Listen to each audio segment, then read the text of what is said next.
Hello, everybody. Welcome to Team Liquid Strategy's new show, Strat Chat. Today we're going to be talking about unit design. Alright, hey guys, what's up? Not much. How's it going? Doing good? So, this is basically who we had on last time. It's me, Esports John. I'm in the middle there. The video of the person not moving, because I'm very good at staying still. And we have Teo up there in the top left-hand corner. Beautiful Italian man. And the rather strangely non-bearded man up there in the top right. That's White Wing. Because Not the rest of recognize you him. aren't non-bearded at all. Yeah, but I couldn't be bearded even if I wanted to. All right. So Joel, why don't you start us off? What are we talking about? All right. So today we are discussing the concept of unit design, how, or rather, what makes a good unit, what makes bad units, the important functions that go with unit design in general, and what units we like and which ones we don't, and why we like them and don't. Okay, sounds good.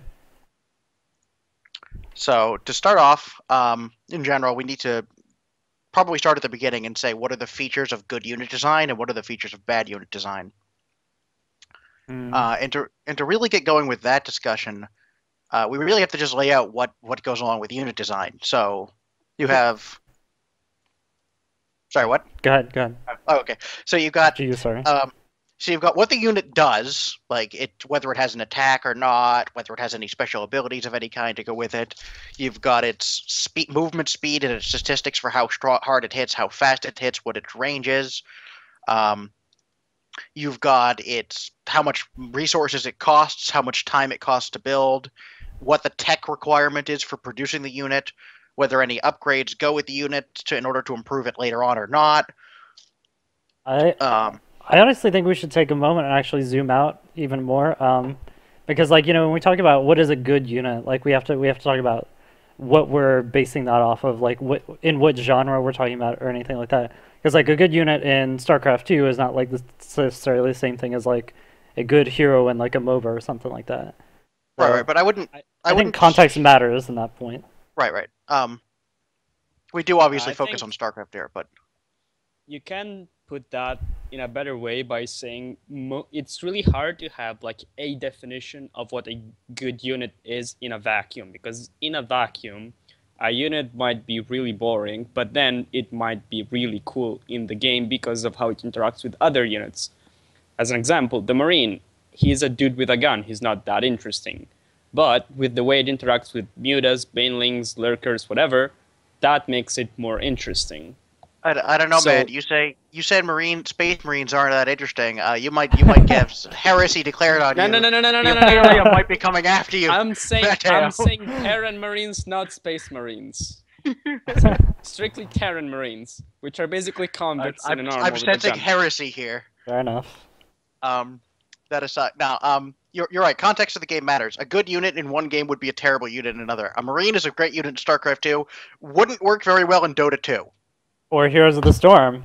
Rainer. Worst Probably, hero. Yeah, fuck. probably wouldn't be very good in Age of Empires either. Probably. So But I, yeah, I think a mean, lot of it context- matters, like the function of, like we talk about cost and stuff like that. A lot of that matters as a function of economy. Like it's even hard to say like a good unit. I feel like even a good unit in StarCraft 2 would not necessarily be a great unit in something like Brood War or something like that, where you have yeah, just totally different context. Right. So it depends on all these things. The context is very important, but for now, let's just try to stick to StarCraft 2 for the moment because Okay. you'd have to discuss unit design for an entirely different discussion on unit design for every particular game you want to go over Fair enough. because you need to talk about it in the context of the game. Mm. So for StarCraft 2, all these things matter.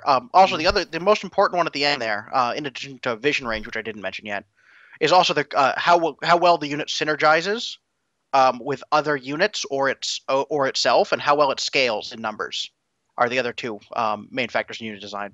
Okay. So a good unit is a unit that fills a role in the game, and this is my opinion. This isn't absolute guaranteed fact. Some people will disagree with this, but A good unit design is a unit that provides a useful tool for the race or whoever it is it's being used by,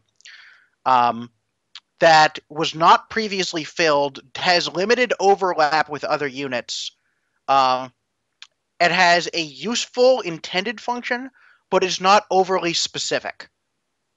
Okay. And I say that overly specific part because when you try to pigeonhole a specific unit into doing one thing and only one thing, that unit gets very boring very quickly. An example of that would probably be the Reaper in Heart of the Swarm. It was intended only to be a scouting unit. You made a Reaper early game to scout. It ran in at scout, and then after the very early game, you never used the unit again, ever. Period. Hmm. It was overly specific. It didn't have any role other than scouting and maybe a tiny bit of very limited early game harass. Yeah, I don't fully agree with that. I think a unit can be fine. Like, you don't have to have only super cool, amazing units. Like, I think, yeah, for example, the Heart of the Storm Reaper, it's not fantastic, it's not the most exciting unit, but it's fine. Like, yeah, it's a scout, it does that. I don't see a problem with it per se, and I don't think you want to have every unit being constantly viable at any stage of the game or whatever.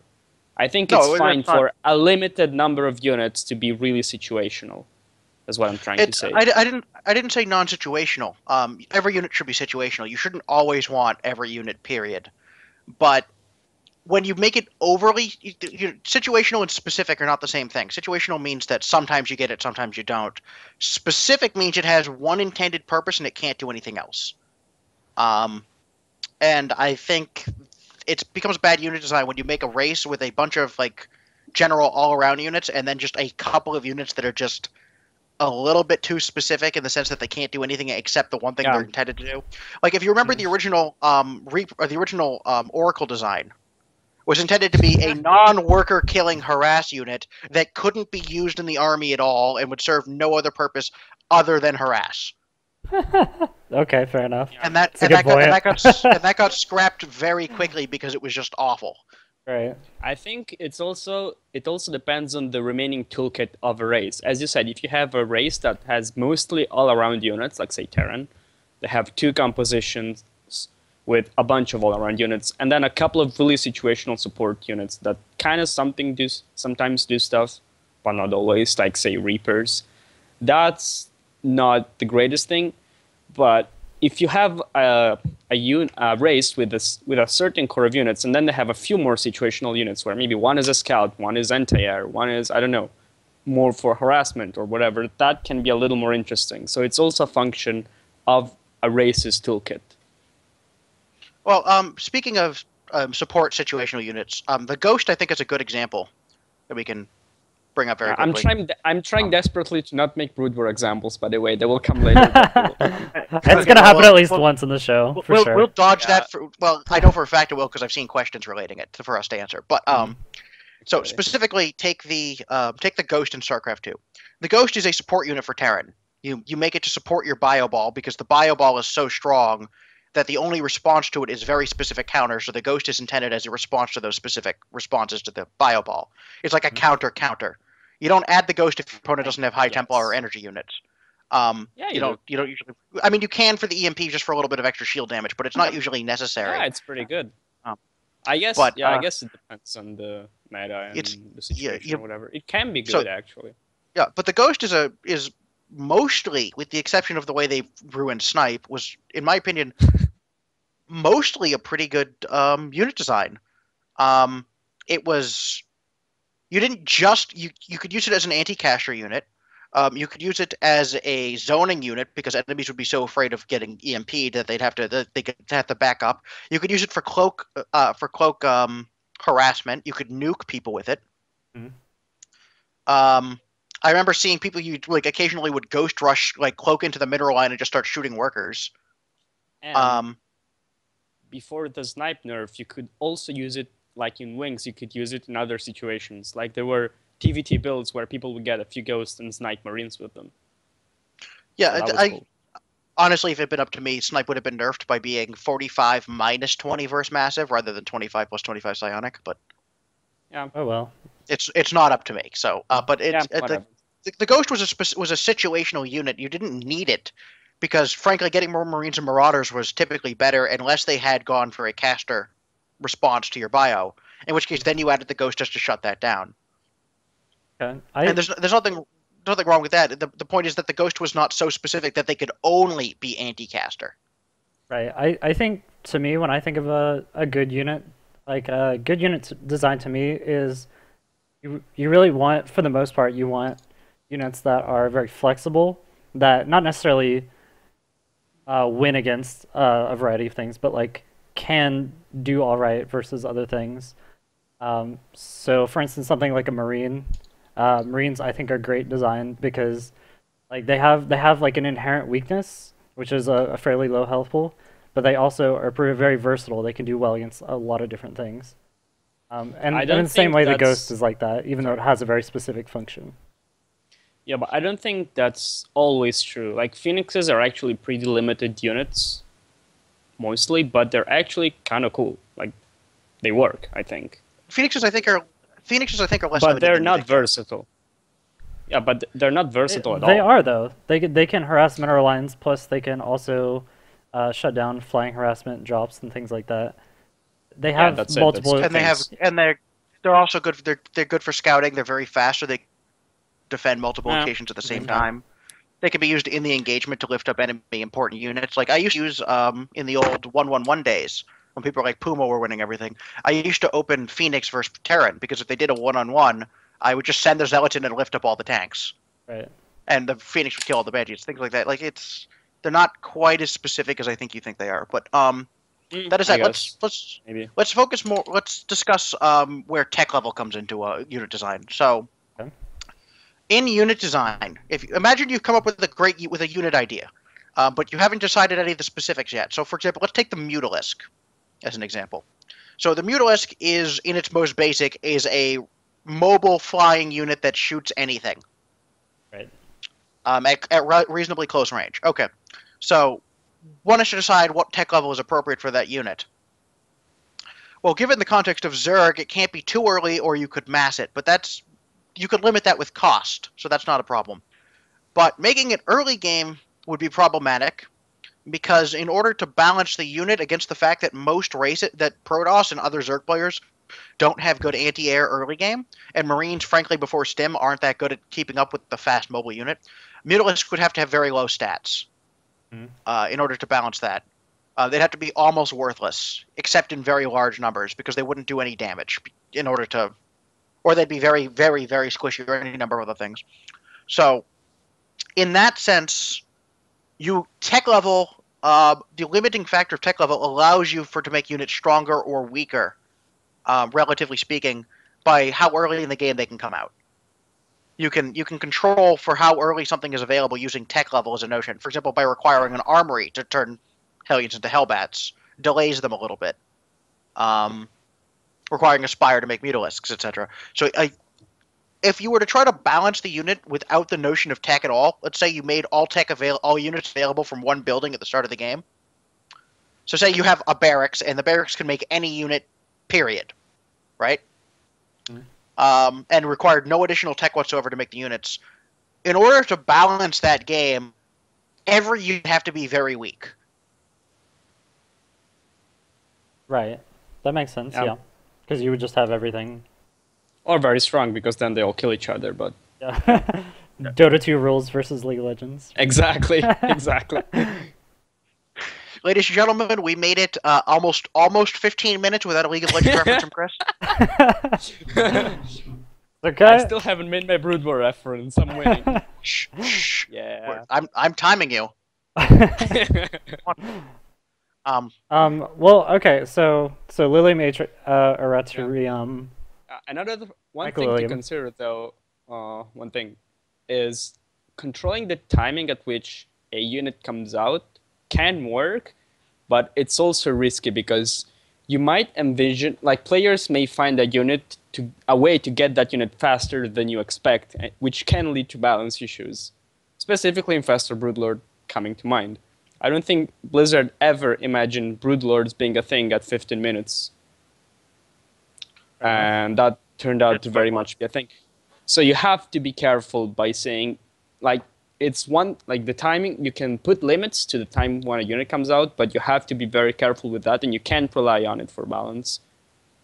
Is what I'm trying to say. No, you can't rely on it alone. It's just one of the things that has to go into it. It's just one. Exactly. But the problem with that wasn't the Broodlord. With that composition was not the Broodlord. It was the Infestor. So that and the fact that Zerg the fact that Zerg was so ridiculously easy to get there because of how the economy. I mean, it wasn't the only problem, but Infestors alone didn't win games. It was still the combination. Tell that to IS Crazy Moving. No, okay, I remember that, but you still had like 8 Broodlords to fuck you up. Without those 8 Broodlords, it would have been nearly as much of a nightmare. No, I saw games where players were only making Infestors and weren't even bothering with Broodlords, and they were winning.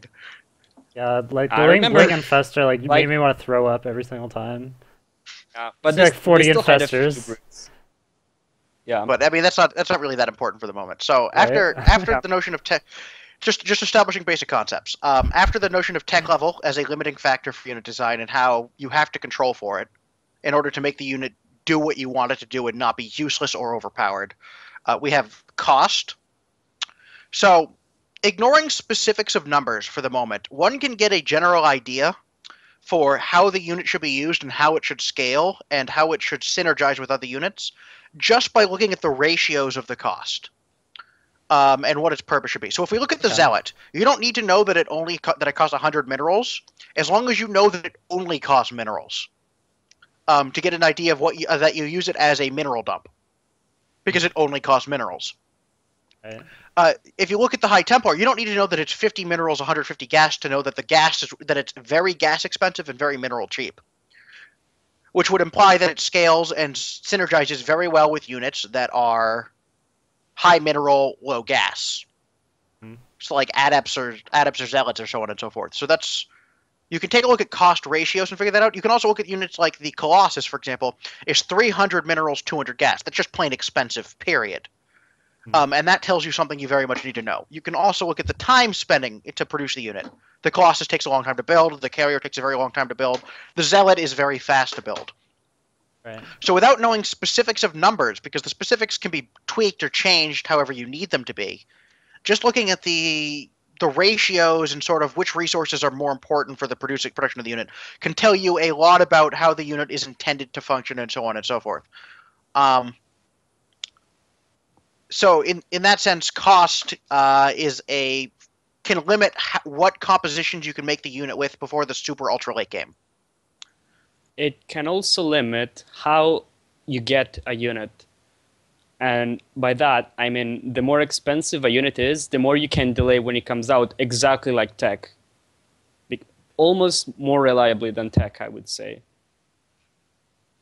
If that makes any sense. Because if a unit is ridiculously expensive, like High Templar, you're never going to rush High Templar and Storm on one base because it's too expensive.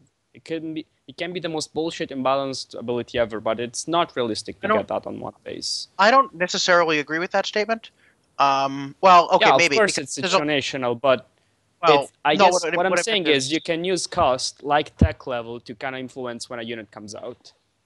Right. Well, tech is mostly a factor of time. Cost is mostly a factor of economy. Exactly, but economy is also a factor of time. So yeah, I agree with that. So imagine, that is true. But imagine for a second that you have the High Templar, but it no longer requires Templar archives to build the High Templar. In order to balance for the cost association, let's say that you no longer requires Templar archives, doesn't require Twilight Council anymore.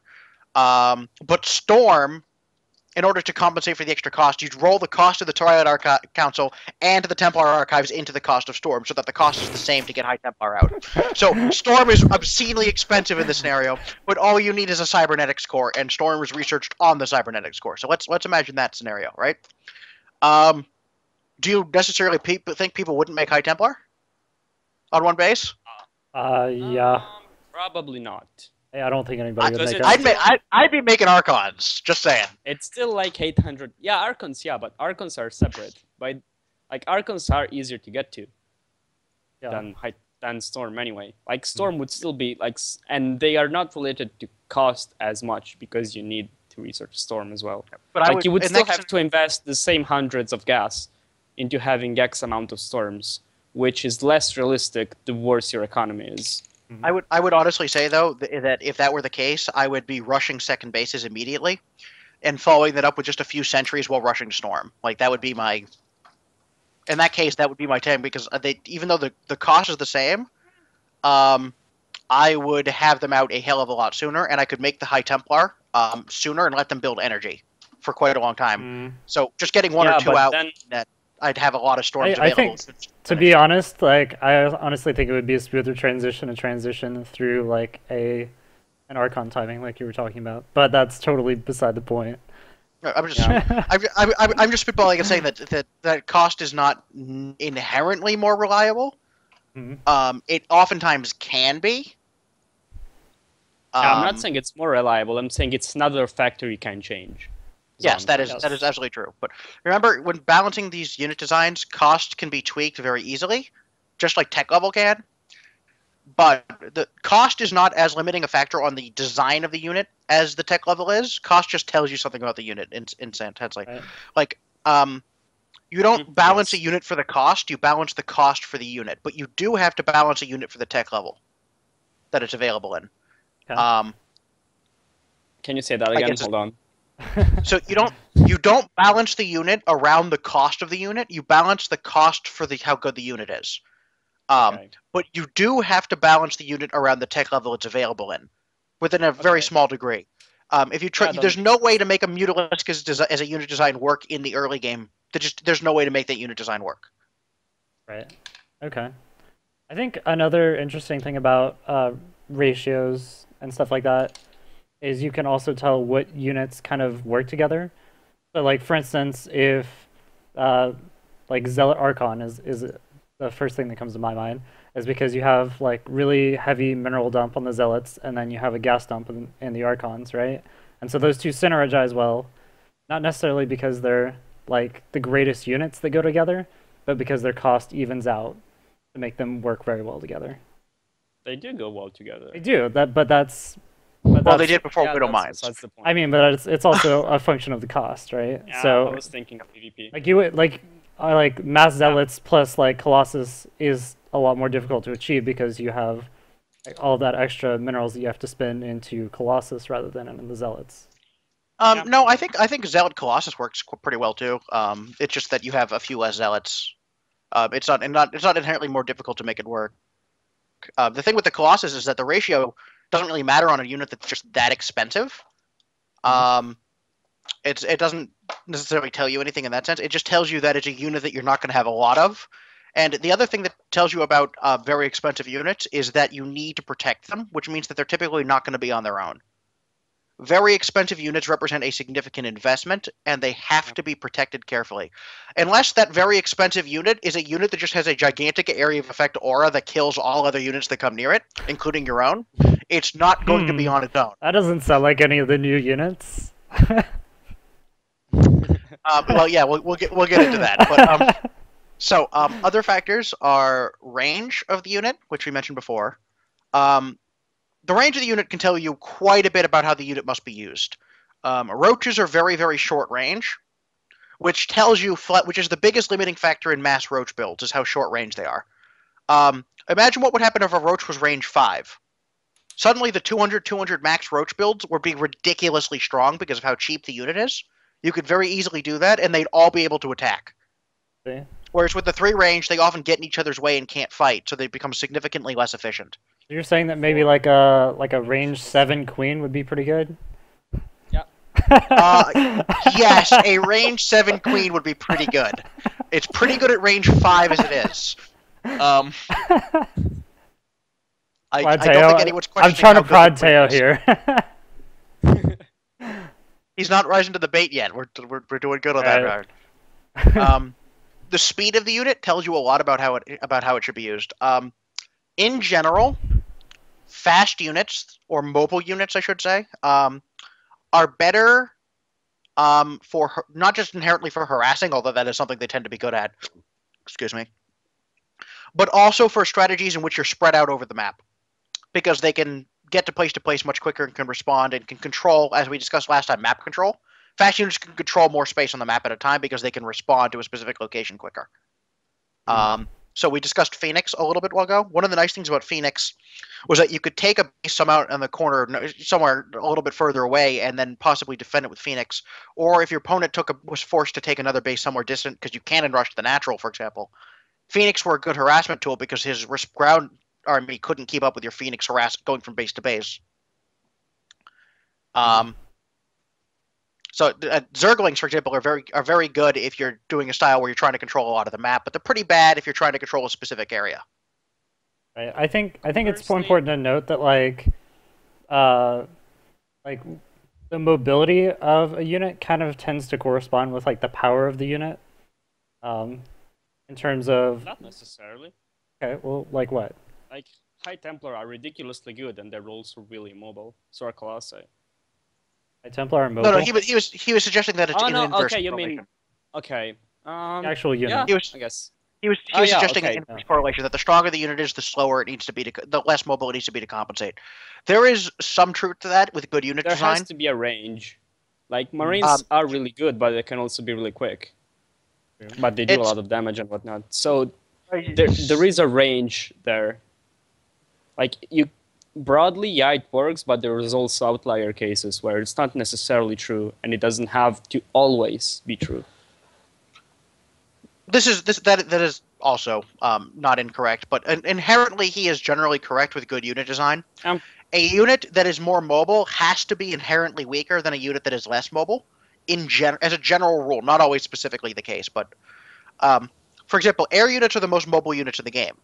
Period. They ignore terrain. That's always going to be the case. Air units are more mobile than ground units. So imagine for a second if air units are more powerful than ground units. Well, then why would you ever build ground units? Why would you ever build ground units if they couldn't beat air units and were less mobile? You wouldn't. Yeah. The only time you would ever do that is... Yeah, the only reason is to stay alive while you mask air units, which is what happens with Turtle Mech, for example. The only reason you actually make factory units is so you can make starport units later, mostly. Okay. I'm actually gonna be the dick and beat Teo to the Brood War reference here. Nice. Oh. If you go back to Brood War and look at the Goliath versus the Carrier. Nice. Mech versus Protoss, you had this ground unit that was a very strong anti-air, very long-range unit that wasn't versus a very powerful air unit that was reasonably mobile and was very good at harassing, because it could go in, launch the interceptors, and then bail out before it could be killed. So you had to make Goliaths against that because they were the only thing that could actually hit the damn carriers.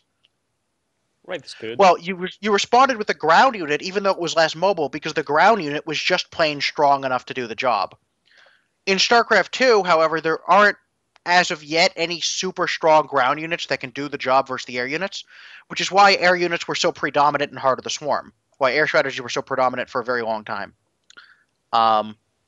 There wasn't any go-to ground response that had more power but less mobility to compensate.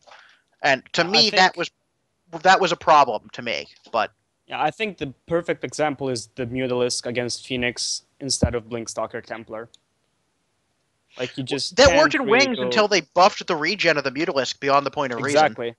Exactly. So that's when the point when the air unit becomes so good, you need another air unit. The ground unit stops being the stalker. In most scenarios, stops being good enough. The scenario when it's good enough is when you're either base trading or you're already attacking or you're ahead or the Zerg only gets 10 mutas, whatever. But mostly, that's the counterexample to the Goliath versus carriers.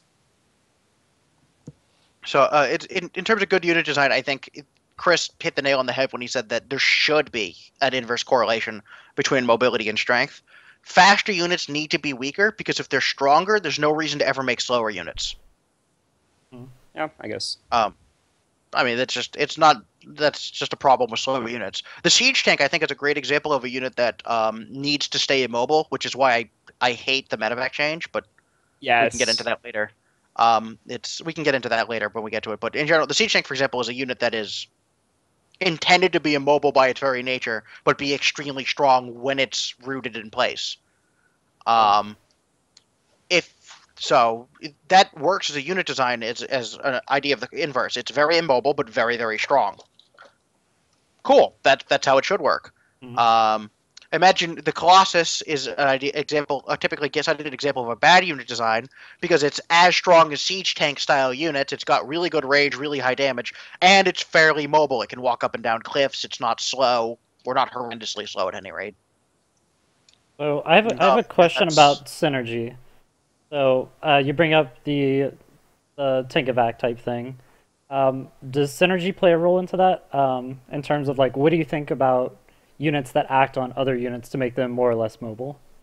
Okay, well, so since you were bringing that up now, I guess we can get into it for the moment. I do not consider what they have done with the Medivac and tank to be unit synergy in the same way as I typically use the term. I mean, obviously there's some synergy there. The unit does do something special with that unit, that's synergy. But I don't typically consider that synergy in the typical way I use the term because it's shoehorned. Okay. That is a specific interaction with a specific unit with a specific other unit that they specifically went out of their way to add to the game that didn't already exist in the way the units interacted on their own. Yeah.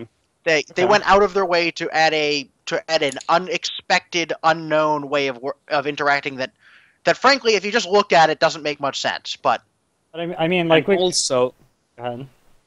the thing I dislike the most about the tank evac is it removes the very definition and what makes the siege tank cool. Like, it completely removes it. The cool thing about the siege tank and siege tanks is you have to position them correctly, you have to leapfrog them across the map, you have to be careful in how you position 15 of them maybe, and that's just completely gone with the Medivac drops. Like, I mean, how do you explain It's something like- for instance, like in Brood War, like an Arbiter recall into someone's Well, base? okay, well, let's get back to that in a minute. Let's continue on with the synergy That's discussion. pretty unrelated, but Before we get too off topic. I'm just saying it's the same kind of general idea, is that it's making another unit that is somewhat immobile, way more mobile. It's not in the same. It's not in the same way. But let's. It's not very much comparable because if we want to compare the two, recall is specifically used to assault, like to find an opening in an otherwise almost unbreakable opponent. That's kind of the idea of recall. Whereas the tank evac literally takes out what's weak about the siege tank, which is the mobility. It just makes it, and so it takes out its niche almost, or its uniqueness, whatever. Well, that's why I don't like it. Let's come back to this notion a little bit later. Let's focus on the synergy question for the moment. Unit synergy, as I would define it, is when a unit that does exactly what it's supposed to do on its own happens to work even better when it's paired with another unit that happens to do exactly what it's intended to do on its own. That's synergy to me. So a siege tank, which is on its own, sits there and sieges an area and controls a space and has long range and fires its gun, synergizes very well with a Hellbat, which is a short range, high burst, high damage flamethrower unit that's fairly tanky. Those works very well together. The Hellbat blocks enemies from getting to the siege tank shells them. The Hellbat is scary enough that you don't want to just bum rush it for no reason. That's good unit synergy. Like Marine Medivac, the same kind of thing? Well, absolutely. Medivac heals biological units. I mean, technically it doesn't do anything on its own. Well, no, on its the Medivac on its own heals other units. Okay. That's all it does, is it heals other units. So imagine if you just left hypothetically, the Medivac on its own would basically be leaving at the Medivacs at your base, going out with your bio army, getting it hurt, turning around, running back, and then letting the Medivacs heal it at your base. Okay, fair enough. That's an example of the Medivac doing what it does on its own. Okay. It also happens to be the dropship. Okay. So it improves the mobility of the units it's with. That's cool. That's great. It synergizes really well. It's intended to be a synergistic unit. It's okay for units intent to work that way, as long as it's not you can only do one thing with it. And the Medivac gets seen in a lot of different compositions, so that's completely okay.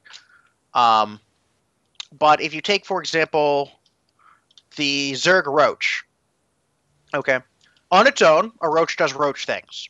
It runs around really fast, shooting acid at things and killing it, and tanking a good amount of damage and fighting, and then dying because it's very cheap and not very efficient supply-wise. Cool. But with the Hydralisk, it gets much stronger because suddenly you're not using the roaches to do damage; you're only using to soak damage. That's a good unit synergy. The Hydralisk can sit behind the roach because they outrange them. The roaches sit in front because they're less range, and then the roaches are very tanky, so they don't die very quickly, and they keep the Hydralisk alive a lot longer. So there's unit synergy right there.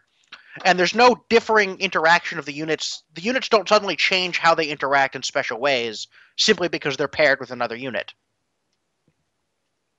So to me, that's what unit synergy is really all about, is how well the unit pairs with others without changing the way the unit functions.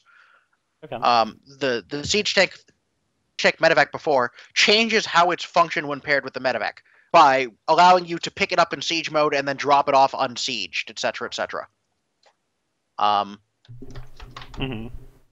Yeah, I understand what you mean there. Yeah, fair enough. And that's basically what I would say about synergy. Okay. So it's time for the big discussion. It's time for the big one. You ready? Okay. Yes. Abilities. Woo! Yay! Force field. So I just thought of a reference from another game. Sick. Yeah. So here's the reference. Basically, one of the other big historical RTSs that people love is Age of Empires. In Age of Empires, there is a grand total of 1 unit with an active ability, more or less. Well, 2, the Trebuchet and the Monk, and that's it. But it's still a really cool game. Okay, so I was saying that if you look at... I was making an example of Age of Empires for abilities, where you hardly have any active abilities whatsoever. Units just have different stats, and that's it, more or less. What's your point with that? That's true. My point is, an active ability doesn't necessarily make a unit more interesting or more micro-intensive. What makes it interesting or micro-intensive is the interactions with other units. Okay. So you cannot give a random active ability to a unit, say now it's micro-intensive and call it a day, because everyone agrees that Void Rays aren't particularly micro-intensive, for example. Okay, so let's broaden the discussion a little bit in the terms of active versus passive and just specific abilities in general. I'm going to take a rather unusual stance and say I don't think there's anything inherently wrong with active abilities. I don't think there's anything inherently wrong with passive abilities. I think they both can be used very well. Yeah. I think there's plenty of good places for both in the game. The problem is the specific ability design, not the notion of active or versus passive. And also the number of abilities. Sorry. Well, that's a different discussion to have, but we can get to that in a minute. If you look at the Blink Stalker, Blink is a great ability.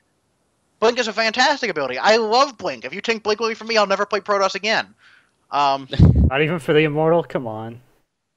Yeah, well, I agree. You can still do an Immortal bust without Blink. You don't need that. Yeah, but you can kill a Zerg as well without Blink. Yeah. Immortal busts are I mean I can manlot build Zergs all day long,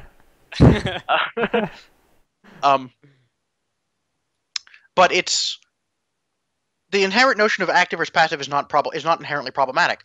Spellcasters typically only have activated abilities. That's the purpose of the unit, is to gain access to a number of temporary effects when you want them. So if you think of a High Templar, you have Storm when you need it. If you think of an Infestor, you have Fungal Growth when you want it, or Neural Parasite, or Infested Terrans. It gives you access to some temporary effects based on energy and resources. So as a function of time. The Void Ray, as you mentioned, is a great example of a terrible activated ability. It's you push button to do more damage, and then you have a short cooldown before you can push button to do more damage again. There's not really anything to that. Contrary to popular belief, I actually liked the design of the Thor special ability in the original game. It just didn't fit the usefulness of it. Just didn't. It fit with the general design of the unit fairly well. There just happened to also not exist any other units that it was useful to use on. Yeah, I agree. The damage numbers have not tweaked correctly, but the notice of having a button that locks my unit down and locks my enemy unit down, damage to it so that I win the trade is fine, as long as it's on an expensive unit, a very expensive unit, right. Which is the Thor is. So there's nothing wrong with the notion of activated abilities. They're necessary for a game to be well. Brood War had a lot of them. The issue is just necessary, but yeah. I think for a game like StarCraft, they probably are necessary to have some activated abilities. For StarCraft, yes. I think you can have an RTS without them, but it's going to typically feel a little bit empty in comparison. So, if you think about like Age of Mythology, for example, you had your god powers, etc. Yeah, in Age 2 you don't have anything, but it's very much macro-oriented because you have 4 resources to manage instead of 2, for example. It's about harassing your opponent's workers instead of fucking him up like SC2 or Brood War. It just plays very differently. But yeah, for StarCraft, I agree they are necessary to a certain extent. The thing with active abilities, I think, is people like micro because it's flashy. It's flashier than macro. I think in a lot of situations, it's easier to see because to see good macro, you have to spot like tiny adjustments in build orders and those things that people maybe don't pick on average. Whereas Maru's micro, everyone can recognize that. And there has been this thing in SC2 where a lot of people mistake active things, as even Blizzard has made this mistake, where they mistook active abilities on as many things as possible as micro-intensive, which is not true, in my opinion. Well, it is micro-intensive to manage it because have fun pushing the 63 buttons required in a span of 2 seconds to get all your abilities out. But in a team fight, but it's not micro-intensive in a good way. It's not an interesting level of micro. Okay. I can agree with that. So let's come back to this notion in a minute with how many activated abilities. So let's focus on specific abilities we like and which ones we don't. And let's discuss passives a bit, because we just spent a while talking about activated abilities. Okay. I think you can have a lot of bad passive abilities as well. I think passive abilities can be designed very badly if you wanted to. The original Immortal Shield comes to mind as a bad passive ability.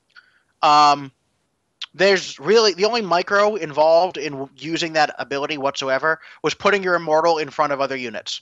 Only you didn't actually want to do that because the Immortal did so much damage that you didn't want it to tank things. You wanted it to live to the end of the fight. So the ability didn't synergize with the stats of the units at all. It didn't do anything visibly, and you really couldn't control that it was used properly anyway because your opponent could counter it with his own micro, which is fine. MOBA players like to use the phrase counterplay. I think that notion in RTS is probably misunderstood, but we'll come back to this in a minute. I don't like that phrase, to be honest. I think the notion is misunderstood in RTS, but so the thing with Immortal Hardened Shields is you didn't do anything with Hardened Shields. You didn't want the unit to be in front, so the ability was basically just bonus stats effectively. It simply changed what units were good at killing the unit instead of which ones were normal. It just made units that would ordinarily be good at killing it, like the siege tank, because if it's bonus damage versus armored, it just made them bad at killing it. It didn't really do much. Another example of a passive ability that I really don't like, the new Adept upgrade. What does the passive ability do? Plus 50 shields. Great. That's fantastic. I think that's fine. To be honest, yeah, because I don't mind that. That gives it a lot more versatility in a lot of different ways. I don't mind that. I'll get to my problems with the Adept a little bit later, because the Adept in some ways I like, in some ways I don't. But that aside, I don't like the specific ability of plus 50 shields as a passive ability. It doesn't change the way it does change the way the unit functions in a way, but it doesn't take anything away for the game, and it doesn't specialize it in any way. And my notion of an ability. Is that an ability should either make you more specialized at one thing, or should involve a trade-off. So, when you research Storm on your High Templar, there's a trade-off there, because if you're using Storm, you're not using feedback. If you're using feedback, you're not using the Storm. There's an energy cost associated with using the ability that you researched. If you're burrowing your Roach, it's not attacking while it's burrowed. Putting Blink on Stalkers makes them more specialized because they don't work well in large fights in large numbers anyway. So it specializes them as a mobility harass kind of blanking all over the. It gives them a lot more mobility as a ground unit, and that's good. But it doesn't make them all around better in general. Past the reasonable mid game where you can use it as an all in. I disagree with that because it's basically combat shields, which is fine. I mean, it's an upgrade. It's a thing. You invest resources and it's like getting plus armor or whatever. No, it's not exciting, but I don't have a problem with it per se. Well, okay. Plus armor is not an ability. Plus armor is an upgrade, but I wouldn't consider it to be an ability. Yeah. Well, but then I guess I don't consider the Adept thing to be an ability either. It's an upgrade. Okay, so whatever. Fine. So let's step away from the shield. I agree. Yeah, let's step away from the shields and the Adept and come up with I'll use a different example than of a passive ability. Which one's a good one to go with? Charge, I guess. Yeah, charge can be activated, but it's so difficult to use properly that you may as well just leave it passive. Charge. I'm kind of iffy on it. It's not. There's nothing inherently wrong with charge. Yeah, I think charge is fine. Yeah, I think you have to realize that not everything in the game has to be the fanciest, most exciting thing or whatever. It's fine to have things that are sort of boring, and the interesting thing comes not necessarily from the unit or the ability, but from how players use it. Like charge on its own, or the extra shields and the Adept or whatever. Go ahead. I saw a good one in the chat. Concussive shells. There's a good one. I hate concussive shells by design. It is a terrible ability design. It's the you can't catch me ability unless you outnumber me. I think it was good in intention originally because I mean if we go way back to the beginning of Wings of Liberty, you know, we weren't expecting to have like super fast like stem rushes on like 3 bases and just pumping out Marines and Marauders from 8 barracks and stuff like that. I think originally it was meant to be like for little micro engagements where you know you'd have like 3 or 4 Marauders versus like a little small like Protoss army and you dance around with that. Okay, so I'm gonna focus on this point here with your concussive shells and what my problem with it is. And the problem people have with concussive shells is the same problem people have with force field. In that it's something that once it's hit you. I mean, you can plan for it and try to avoid getting affected by it, which comes back to my original notion of how people misunderstand counterplay in RTS. The fact that you can strategize and come up with tactics for defeating something without even encountering it yet is what counterplay in a strategy game is. It's not about dealing with something after you've been hit by it.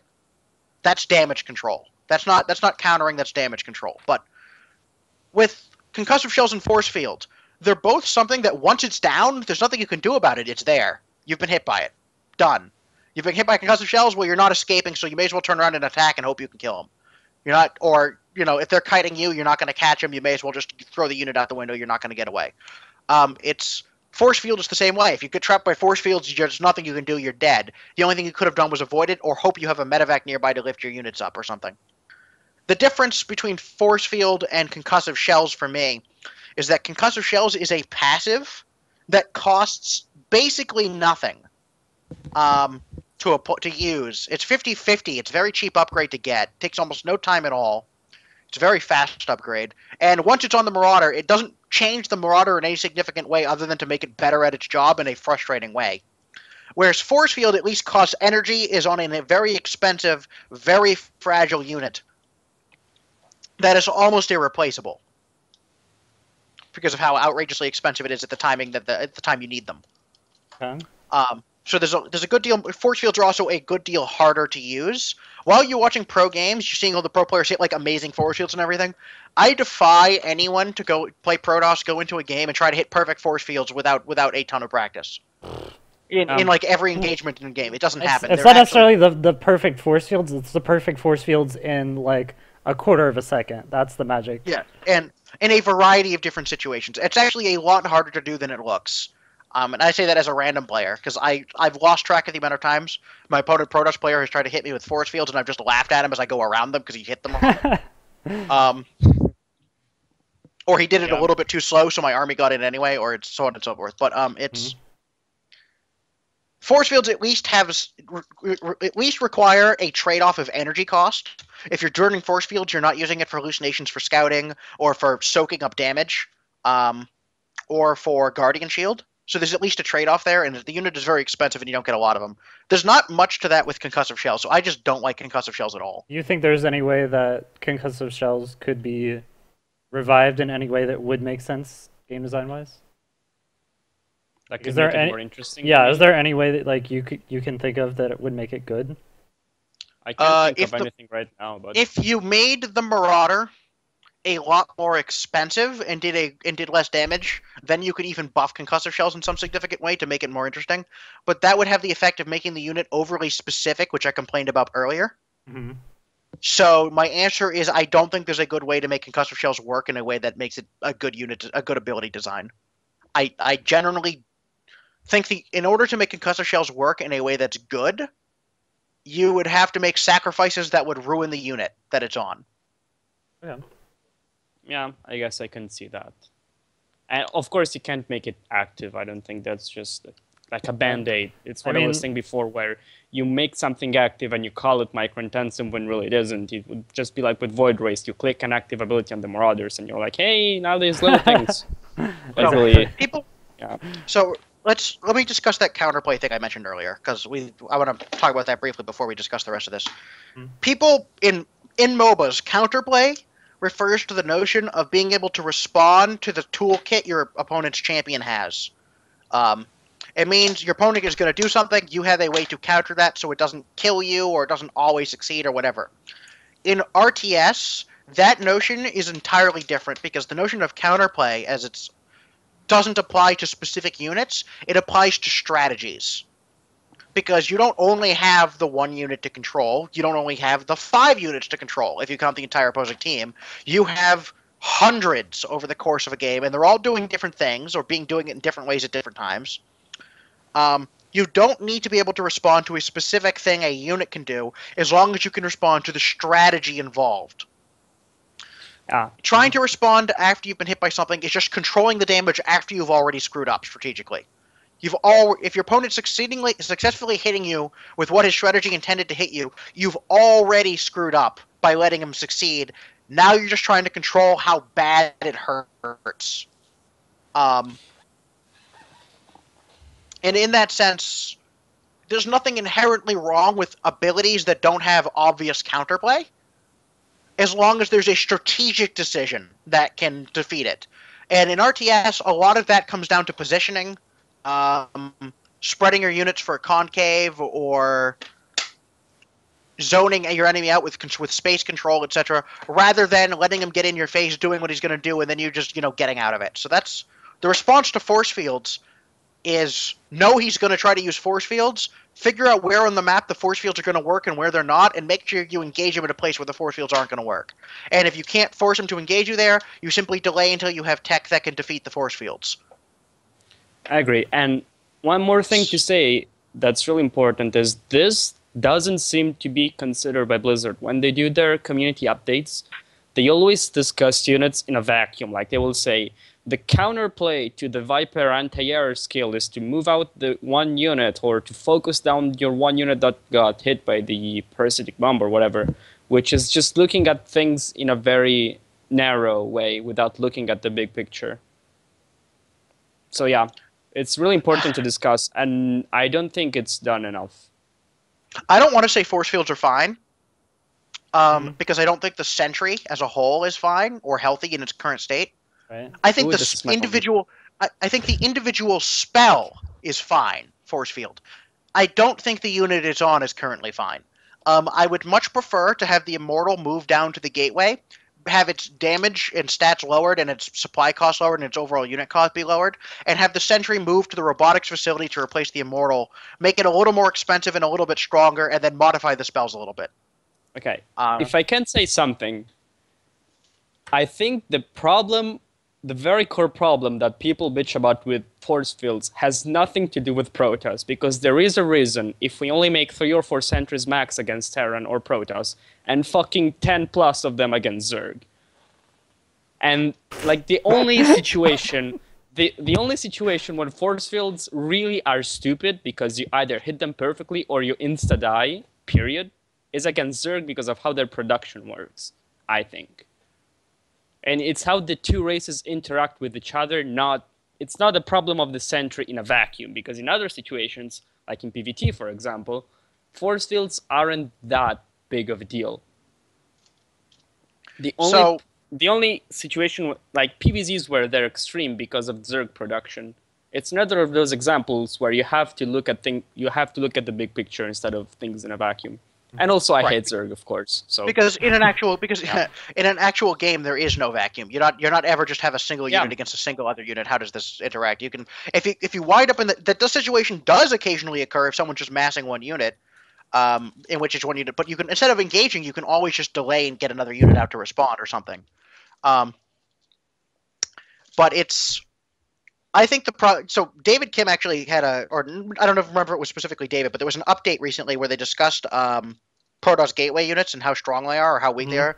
And there was a comment by Blizzard that they don't think the gateway units are weak because they get used frequently and for like dropping zealots and bases or so on and so forth. And they're concerned about buffing them because they might become too strong in that situation. So I just wanted to address that notion on the concept of game design for a moment. So simply because something is used does not inherently mean that it's good at it. It simply means that it's better at it than something else, than the other options. So he went out of his way to mention that he thinks Zerglings are in a fine state because you don't often see Zerglings running into bases and destroying the entire base, whereas you do see that with Zealot Warpins. So therefore, he has to be concerned about buffing the Zealot Warpins without nerfing so on and so forth.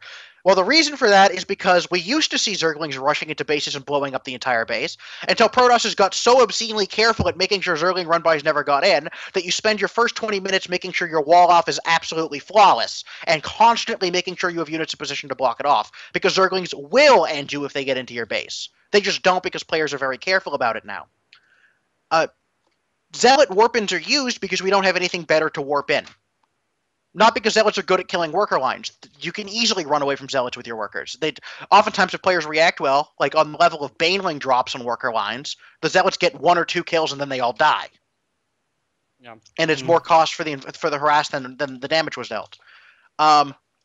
This new Liberator unit is being designed to not kill buildings in response to how good it is at zoning control and killing anti-air units.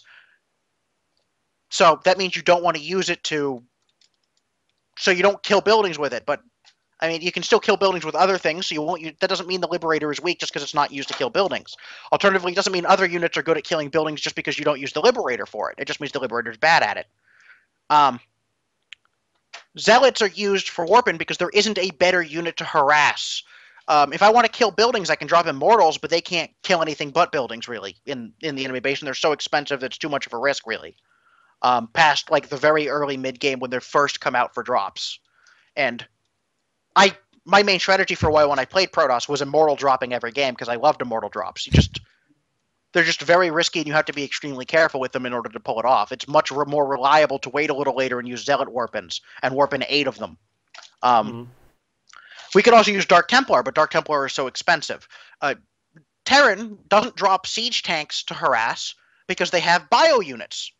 That doesn't inherently mean that bio units are so strong at harassing that you can't use anything else. It's that tanks are just not nearly as good at it. Fair enough.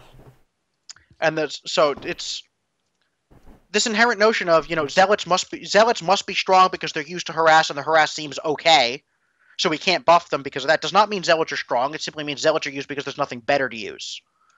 And the other point they made was, they said that they felt like they couldn't buff gateway units because if they just buffed gateway units and maybe removed warp gate or whatever, Protoss would end up being overpowered if they increase their stats by 5 or 10% or whatever. But what people are asking for isn't just buff gateway units because, yes, it's make Protoss have a core unit where the main units are the gateway units and then the tech units are support units. So then you can also do things like nerf the Colossus, do whatever with the Disruptor, deal with mines with gateway units instead of needing a Colossus, those kinds of things. That's what people, I think, would like to see. They would like to have Protoss armies where the main units that you care about are Zealots and Stalkers, not Colossus. And then whatever else you add, Archons, Templars, Sentries, whatever, are there to help the Zealots and the Stalkers win the engagements. What's currently winning engagements for Protoss isn't usually Stalkers or Zealots, it's the Colossus and the Storm. Okay, so let's go back to this Colossus that we mentioned earlier about being lousy design. So I mentioned before that it's lousy design because it avoids the inverse problem of strength versus mobility, and that's generally a bad design to have when a unit is strong and mobile. They specifically went out of their way to try to avoid that limitation on it by introducing an air weakness to it. That was their solution. It says, what if we ignore the typical dynamic of strong versus immobile, and instead of in exchange introduce an artificial weakness of being weak to air units? So that's theoretically that sounds okay on paper, but what winds up happening is it then becomes weaker on its own because there are even more responses to kill it. So it has to be babysat even more given its cost. So the reality is that's what causes the so-called death ball play, because it's so expensive you can't afford to lose them. But I mean, you don't drop Colossus typically. I mean, people did it for a little while because it was hilarious and because nobody was expecting it. But if you expect a Colossus drop, you make a Viking, and you're fine. Can I just say I love how Protoss is the only race that does things because they're hilarious? Like, you're the only ones that do that. Well, to be fair, the times that I've played Turtle Swarm Host against you, that was purely for fun. Just to see you rage. It wasn't fun to play. I have had so much fun doing proxy Thor rushes just for the fun of it. Okay, Thor ship's good. Or doing nuke rushes. Okay. Yeah. But all those things are less legit than Protoss dropping Colossi. Like, no one has done a nuke rush in the last 4 years or whatever of pro gaming, or 3 years. There have been pro matches with Colossus drops. There were some CJ Hero games at NIM like 6 months ago. I remember seeing Zest do it once, but or maybe Zest, yeah. It's so this notion of design. It's you want units to follow the general. They don't have to. There are situations in which a unit can break out of the general rules of good design, with trade-offs being made. But the general rule is, if you give a unit a strength, it has to have a weakness to trade off. So for Stim, it costs hit points. Mm-hmm. And more importantly, for Marines, they have low health, so they can be killed very quickly by high damage output. So the Colossus kills them. The issue I'm having with the Colossus is that not only is the Colossus bad game design, but people have been saying you should nerf the Colossus and buff gateway units so that the Colossus can be a support unit. What would be the point of the Colossus, as it's designed as a unit, if it didn't do crazy high burst damage? Oh, the Colossus, nothing. I want to see High Templar being used as support units because I'm biased. Okay. Well, the thing with the Colossus. Okay, it's time for my Brood War reference. Woohoo! The thing with the Colossus is it's literally half a Reaver. What people don't understand about the Brood War Reaver is that other than the cool harassment and micro with the shuttle, it was also part of the very late game death ball for Protoss in PvZ, for example. You would have 4 Reavers in your army just doing long-range siege AoE damage, which is what the Colossus is. Like, that role is exactly identical between the Reaver and the Colossus. It's not the most exciting, but it's there. Yeah. The difference is the Reaver couldn't climb cliffs and run around really fast on its own, but... Yeah, but you need a shuttle, and then you could do it. Yes, but, you dedicated a shuttle to each Reaver if you really wanted to do it, or like 1 to like 3 Reavers or whatever. But and also the other thing is the Reaver ran out of ammo. You could fire faster than it could generate the ammo, so you couldn't use it in super long fights, but that's without pulling it back and letting it recharge for a bit. Yeah, well, whatever. And its shots cost money, but that aside, yeah, but they were like $10. In late game, it was negligible.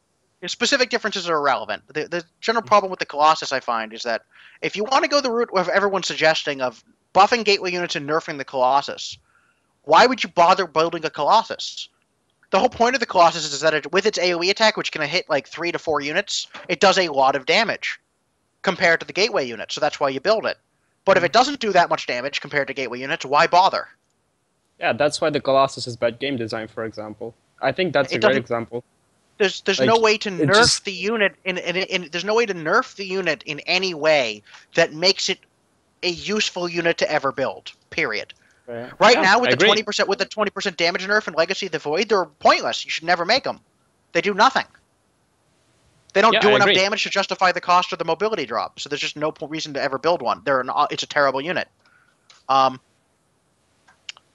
it's, well, I mean, nobody really likes the Colossus anyway, but there are a few diehard fans out there somewhere, I'm sure.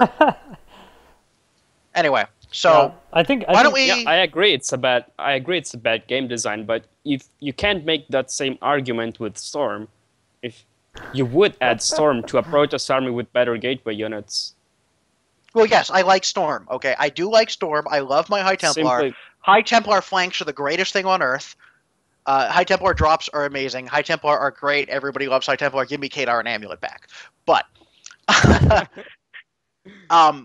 you can't only have High Templar as your only source of as your only source of damage in a Protoss army, or you won't get anywhere. You need to. The problem with the Protoss. So I'm gonna a very basic game design concept here in terms of strategic rather than game design. I should mention when you have two armies, okay, one versus the other. Each army has a set damage output amount of damage that they deal at the same time. Okay, you do a certain amount of damage. You have a damage output on your units. That's all there is to it. So you're hitting your opponent. He's hitting you. The units that take the hit, they die when they lose less hit points. Well, when a unit dies, suddenly it's no longer contributing damage to the army. Okay, So the notion of the bio army is that you have a very high damage output army. The bio army is the highest damage output army in the game. It has the highest damage per second damage output by far of any army in the entire game. It's the most damage. But it also has the lowest health of any army in the game, of any late game army, period. You counteract the low health of the army by simply killing everything before it gets close with your insanely high damage output, and by healing the damage they're taking by Medivacs. So, in order to reduce the damage output of the bio army, you have to be killing the units faster than the Medivacs are healing them. Okay.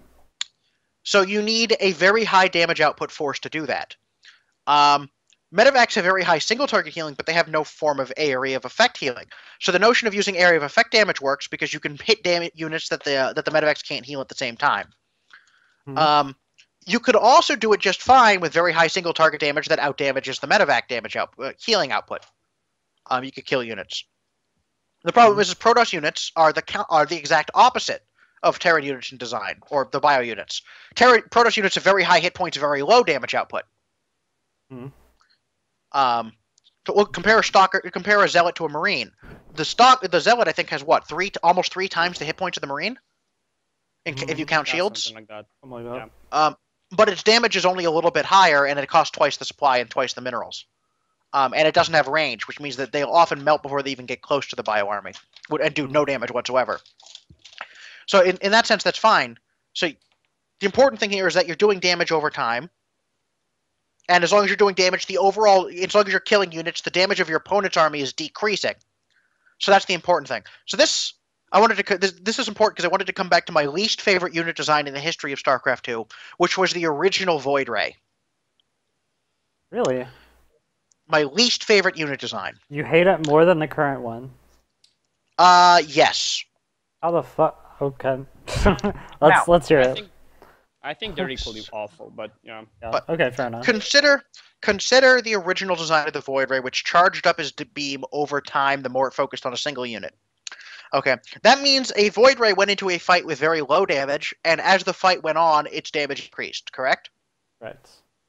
This runs contrary to the notion of how you want your units to work, which is to do as much front-loaded damage as possible, because the faster you do damage, the less damage your army is taking, because the more units you're killing.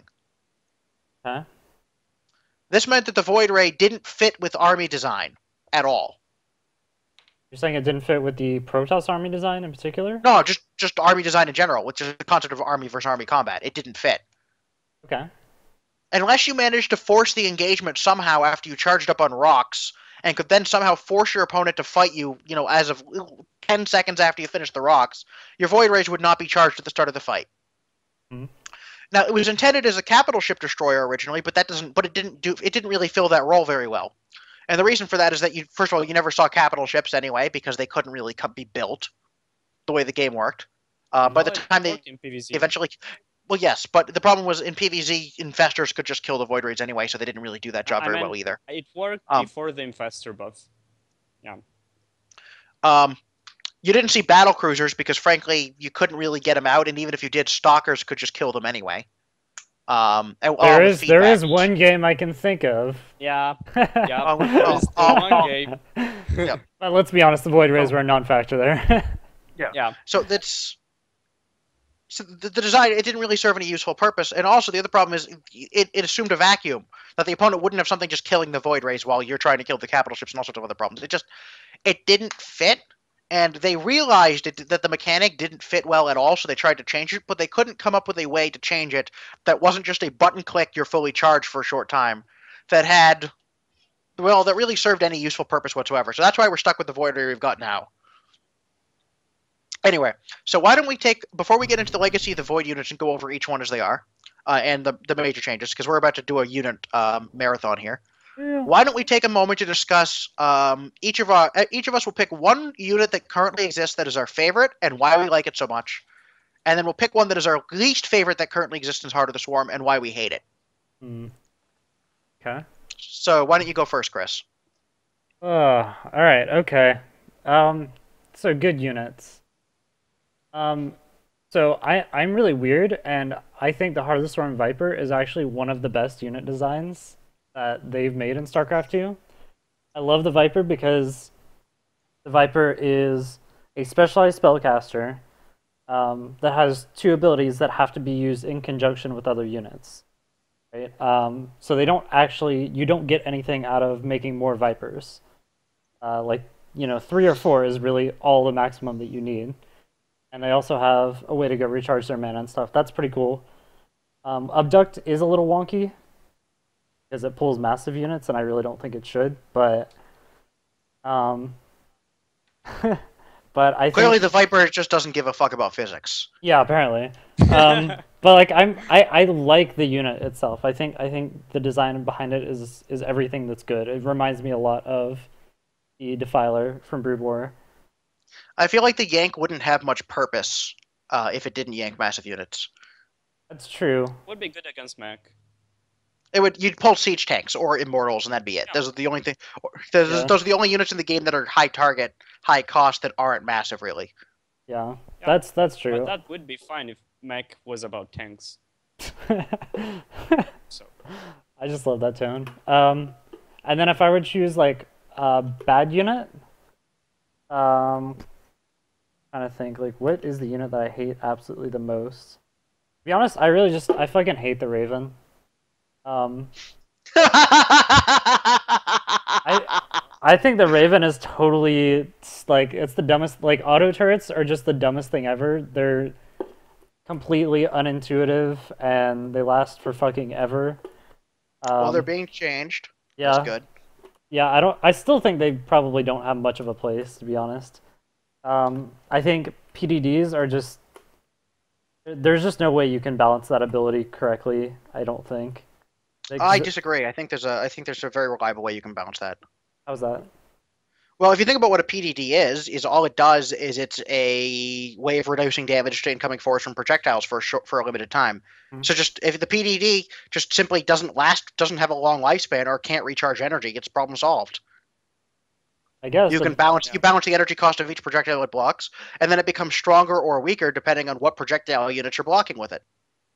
So it's situationally good, situationally bad. Well, I feel like it's just never going to be used. I just feel like it's never going to be used at that point. PDD is fantastic against Tempests, for example. It's crazy strong against Tempests, but it's terrible against battlecruisers because battlecruisers fire ridiculously fast, low-damage attacks that eat it up. Mm-hmm.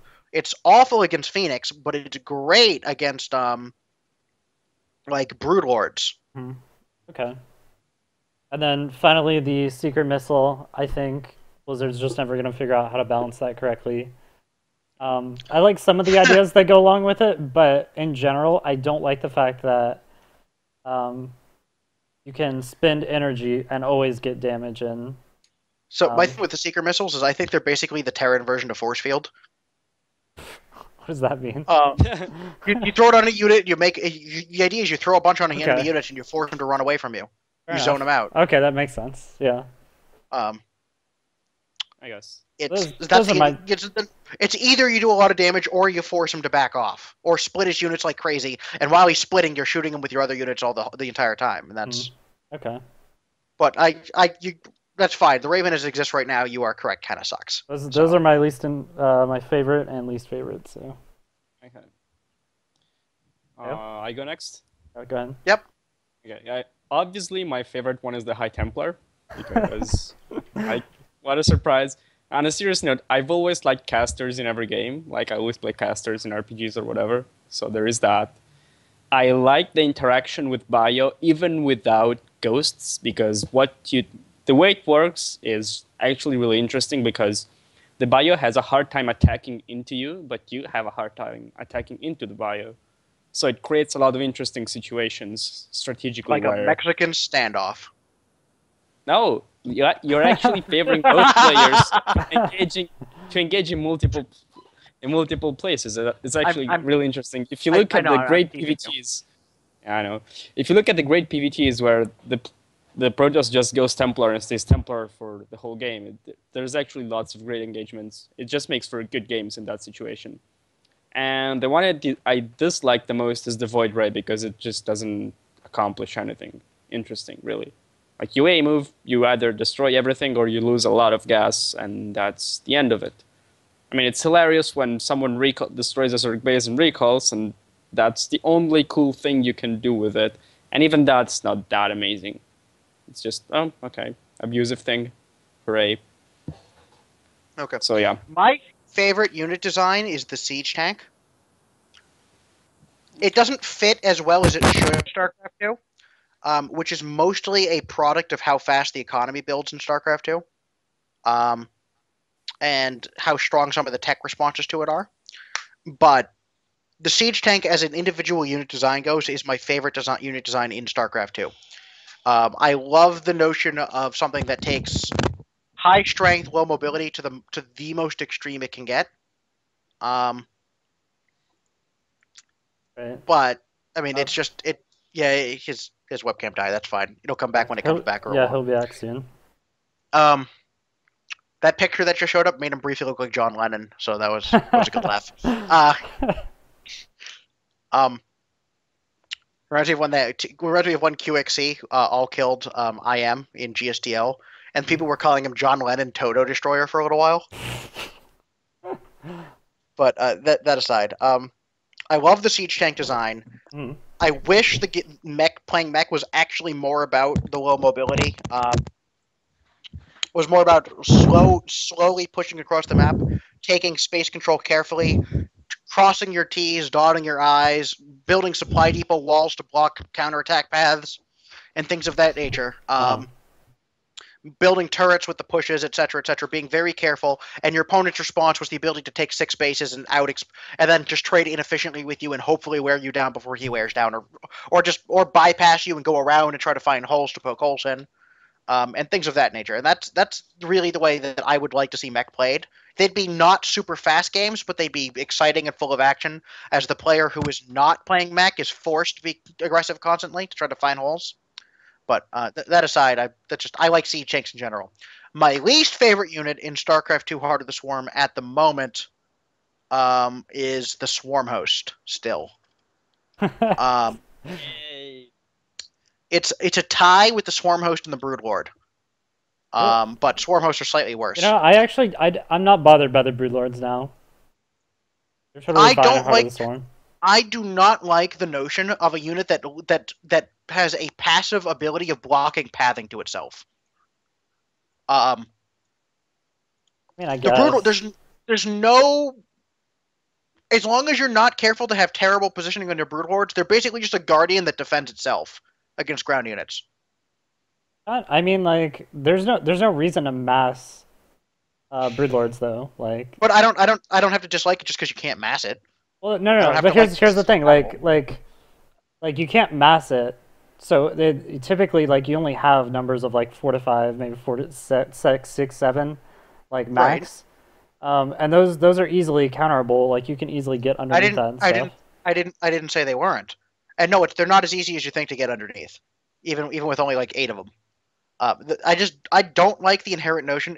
Unlike most people, I'm not complaining about the free unit thing, because as long as the free units have a very small lifespan, it's fine. It's just another way of doing damage. I just don't like the fact that they block pathing getting to them. My complaint about the Swarm Host right now is not only did they block pathing getting to them before, but in the current incarnation, they're either completely useless or they're blowing up bases in like 3 seconds from infinite range. Like, it's... Okay, fair enough. Alright, so it's just bad. Anyway, so Legacy of the Void unit time. Let's go down the list and discuss what we like about each and which ones and what we dislike about each. So let's start with the Disruptor, which I think is the big one we wanted to talk about. Yeah. Can I go first? Yeah, go ahead. Go for it. I both like and dislike that it's a wannabe Reaver. Like, you can see what Blizzard wanted to do, which is give Protoss something to put in a War Prism and Micro, which is a very Protoss thing from Brood War. Mm-hmm. But for one, the invulnerability just doesn't... It either feels like a glorified Baneling that may not hit or may destroy everything, or, I don't know, it sounds like something that's really next to impossible to get right, because the invulnerability everyone dislikes, because having a unit that's invulnerable and doesn't give a shit for a period of time, not ideal. Mm-hmm. But I do like the fact that it's something that you can put in a War Prism and Micro, and really Micro, because it's ridiculously expensive and you can't afford to lose it. I think it's fucking awful. Chris, your opinion? I think that the Disruptor is like one of the worst designs that they've come up with. To me, it's just a completely binary unit. Like its job is literally just to run in and kill a bunch of stuff and try not to die. And so, like, no matter how you tweak those numbers, like, either it is gonna succeed in killing stuff and then consistently surviving, so you don't lose like a huge chunk of gas, or it is not going to work and it's not going to kill a bunch of stuff, or it's not going to be worth the cost of doing it, and it's just not going to do anything and nobody's ever going to build it. So I think it's absolutely the worst design. I hate it. Alright, I also hate the Disruptor, but for a different reason. I don't inherently have a problem with the notion of binary units. The Baneling is also a binary unit. It either connects or it doesn't. And it dies no matter what. It dies no matter what. It's cost efficient always. Right. Yeah. I don't have a problem with the notion of a binary unit as long as it's applicable and it doesn't function exclusively on its own. The issue I have with it is, whereas the Baneling has spectacular synergy with other Zerg units, works very well with Zerglings and Mutalisks, works with Infestors. There's nothing quite more satisfying than playing Zerg, getting a fungal, and then running 10 Banelings into them. It works with Ultralisks. It actually has the same speed as the Ultralisks, so they synergize quite well in that regard. Unlike the Baneling, the Disruptor has no synergy with any Protoss unit whatsoever. Yeah. None. It's the Prism, I guess. Imagine using siege tanks, playing a biomech strategy like people used to do against Zerg, back in Wings of Liberty, like Marine tank. But the Marines are melee units now. So while they're running into melee the Zerglings, the siege tanks are blowing up your own units. Right. Okay. The Disruptor has no synergy with any Protoss unit except for maybe the Carrier or the Void Ray. All it does is it runs in and it blows up your own units too. So you can't use Zealots while using the Disruptor unless you sit the... So the whole idea of the Baneling really is that it either does a crazy amount of damage, or if it's not going to reliably do damage, at the very least it forces your opponent to split, run away, and it lowers his damage while his units are moving, allowing your Zerglings and Mutas to do damage. So if you think about the way a typical TVZ engagement goes, the Zerglings and the Banelings roll in, the Mutas fly in and start shooting afterward. The Marines cannot sit there shooting the Mutalists to death, because if they do, they die to the Banelings. So they have to turn and run from the Banelings. They can shoot the Banelings while they're running with stutter stepping and split really well, so the Banelings don't do much. But while they're doing that, the Mutas and the Zerglings are killing everything. Mm-hmm. With the Disruptor, there's none of that. You can't send Zealots in with it, because you'll blow your own Zealots up. Stalkers don't really do any damage, and after the Disruptor stops, they're just going to turn around and kill your Stalkers because they haven't done enough damage to kill anything. The Adept is too close range, so you can't use the Disruptor with Adepts reliably. The Adepts also, their combat speed is not very fast. They're very mobile with their Ghost, but their combat speed is very slow. so they can't keep up with the Disruptor and the units that are running away from the Disruptor. The Disruptor is very, very expensive on its own. So you can't even have a bunch of them like Banelings, and using a whole group of them together all at once, like coming from different angles as easily. You also can't afford to lose them because of how expensive they are. There's no synergy with any Protoss unit other than maybe the Sentry. But frankly, if the opponent has Disruptors out and you're at that point still getting trapped by force fields, you've really screwed something up. Unless you're Zerg, in which case you can't avoid getting trapped by force fields. But Zerg at that point can still burrow move away from them. Or, at that point, the Disruptor isn't doing enough damage to kill the Zerg units anyway in one shot. And you've got so many that whatever the Disruptor kills is almost irrelevant to your numbers. Because unlike a Colossus, it doesn't get to keep firing nonstop. Even if it's invincible, there's no way to make that unit... There's no good design for this unit which makes it reliably do damage to the net point that is necessary. Because there's no unit that can take advantage of the fact that the enemy units are running away for a short time. The whole point of forcing your opponent to split, like with High Templar, etc., is that they're not shooting you while they're splitting. But with the Disruptor, there's no way to take advantage of that fact. Yeah, the thing with the Disruptor is it literally fires once in a fight. Maybe twice, maybe. Whereas the Reaver actually would shoot multiple Scarabs in a fight. In any engagement, even the small micro-intensive ones, whatever. So the Disruptor either needs to get that one hit, never mind the synergy. It has to get that one hit, which has to be consistent across fights that take 50 supplies worth of armies and 150. Or it's just, in some situations, it's just not going to work. So Volta pointed out you could try to use Disruptors like flanking High Templar. The problem with using them like flanking High Templar is first that when you flank with High Templar, first of all, High Templar are a lot cheaper than a Disruptor is. Like, a lot cheaper than a Disruptor. That's also counting the time at the Robo. That's when you flank with High Templar, you have like 12 of them all over the map. That's the point. I don't think you can do that with Disruptors. And even and the thing with the High Templar is you can make a lot of them a lot faster because they come out of the gateway. And you don't need Robo time dedicated to it. You can afford to lose. When you do High Templar flanking strategies, you're basically just guaranteeing that if your opponent dots his I's and crosses his T's, that he's going to see some of them advance and pick them off ahead of time. And you're just going to lose some High Templar, just guaranteed just by trying the flank strategy. And that's fine because you've got enough of them that you can still reliably defend yourself and get damage in, even losing an occasional High Templar for nothing. But with Disruptors, you can't afford to throw them away trying that. Furthermore, the High Templar, if he gets a Storm off, even if he doesn't kill anything, still is doing damage to it. The Disruptor sees somebody coming in after it and tries to defend itself by running at them. It's not that difficult to just get away from the Disruptor or split so that the Disruptor kills one guy and then dies.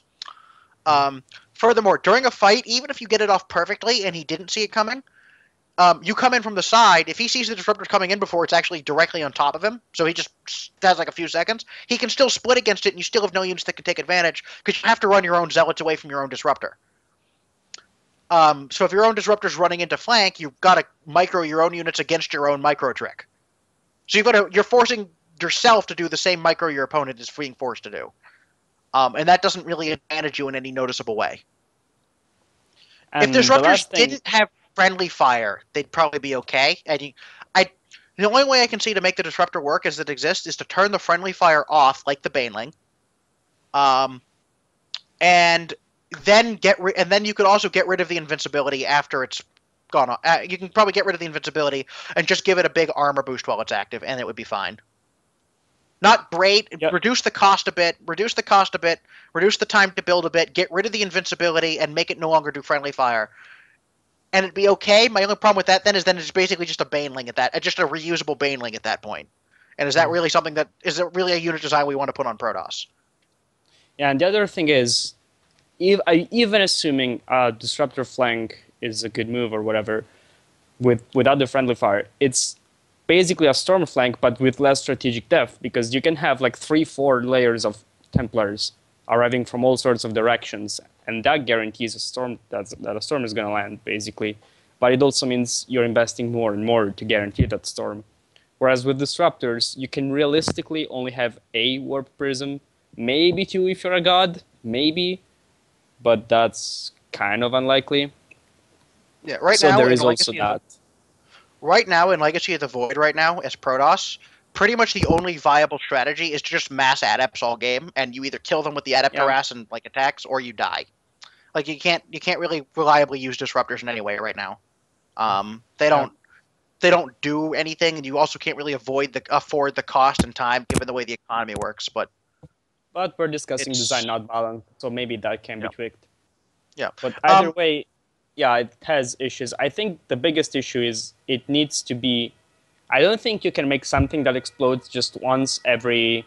I don't remember what the cooldown is. However many seconds, be reliable. Blizzard said they want it to be more consistent and reliable instead of being all or nothing. But when it's something that's gonna shoot once in a fight and that is it, unless it's like a storm, but then you have multiple storms anyway. When you have a unit that will shoot once in a fight, I think it's next to impossible to make it consistent. Yeah, it's take so the speed boost instead of invincibility. Imagine that it did have a speed boost. And it was fast enough that you couldn't split against it.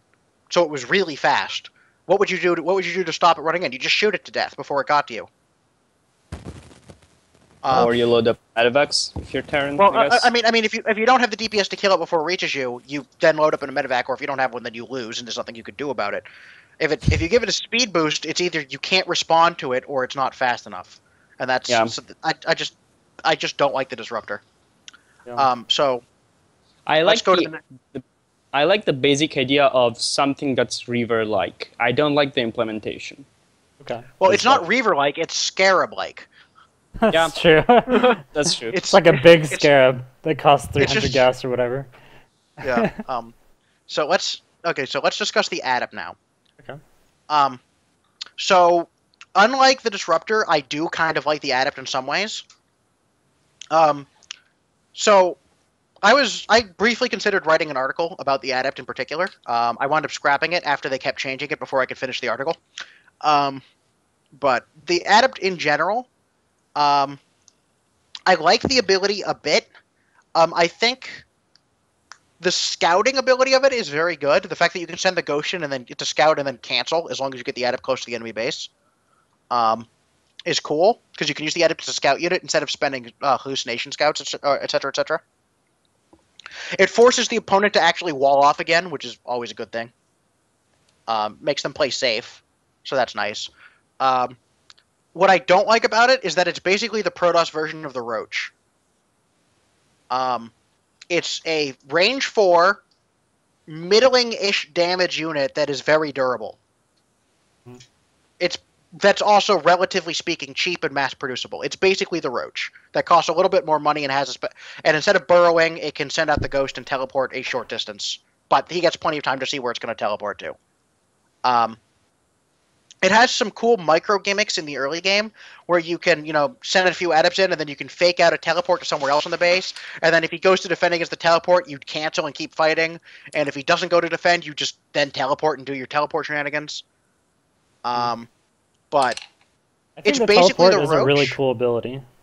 Yeah, especially after you get the 50 shields. It's essentially just a Roach for the Protoss.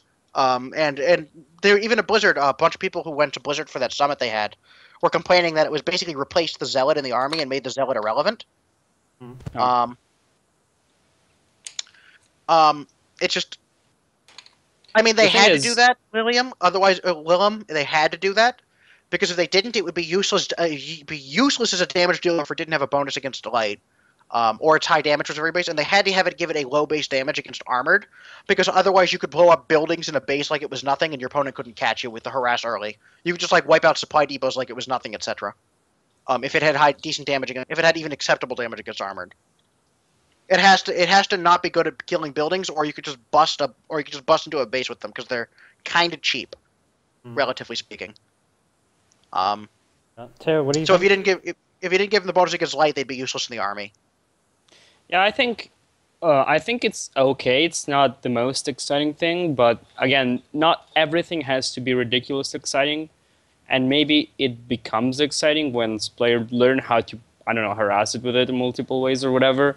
The Ghost itself makes it probably better for that than the Roach. Sure, it's tanky and medium damage, but the Ghost alone could probably make it more about multitasking than the Roach, hopefully. But I don't know. Either way, I think a unit you can really figure out how interesting it is once you see how it interacts with other units. Well, I guess skipping on the Lurker if you want to. The Lurker makes even ZVZ look interesting because Roach armies have to Hold on. split against it. Come back to the Adept. We'll get to the Lurker. Okay, back to the Adept. I'm okay with that. We're not done with the Adept yet. I'm not enthusiastic, but I guess why not? I have a pretty simplistic opinion on it. My opinion on it is basically like I really do like the ability. I think it's really cool, but it does too much of like trying to fill an awkward gap in between Zealots and Stalkers that I think would really just be better filled by doing something more interesting with Stalkers and Zealots. So, if it were up to me, I would either change the ability slightly or introduce an upgrade that changed the ability. One of the two. It doesn't really matter which, I guess. And what it would do is after you activate the ability, rather than waiting the full 7 seconds and then replacing with the ghost, you would then have the ability to activate the ability again while the ghost was out to cause the ghost and the adept to trade places. And then at the end of and you can do that, and then at the end of 7 seconds, it still switches to wherever the ghost is if you haven't canceled. And you would have like a 3-second cooldown on the trading places then. And that's some cool micro shenanigans and fake out stuff you can do of that sort without being too impossible to avoid. Because you have to let the ghost get a fair amount of time to deal with it, etc., etc. The main thing that's good about the Adepts is they just don't do too much damage in the early game, so they're not game ending if somebody out micros you with them. But they're still fun to use. My only complaint with the Adept is that it overlaps with the Zealot too much. The Adept being very cheap in gas, and only slightly more expensive in minerals than the Zealot. It does against light armor units, the Adept outdamages it, and against armored units, the Zealot outdamages it slightly, not a lot, just a little bit. So the DPS is very similar, and the Adept is just a lot tankier. It just has it's the shortest range unit in the army, other than the Zealot. It's always going to be out in front, during a fight. So the Adept is just a tankier, better Zealot in most cases during fights. So why build a Zealot? Especially since the Zealot isn't ranged, so the Zealot can't reliably do damage at all. Oftentimes Zealots won't even get a single shot off. So I have a quick question. So do you think that makes them better for like Warp Prism harassment as well, or would you rather still warp in Zealots? It depends on the situation. If I want a threat of killing buildings, I'll send Zealots. If I'm only give a shit about workers, I'll send Adepts. Okay. If it's people when they're thinking of harass tend to underestimate the power of killing buildings. Almost nobody really thinks about it. Almost everyone, when you think about harass, exclusively focuses on the notion of killing workers and killing economy, or killing a command center or something. But reasonably speaking, you can do a lot of damage just killing supply depots and tech labs or reactors. Like a lot of damage killing tech labs and reactors and supply depots.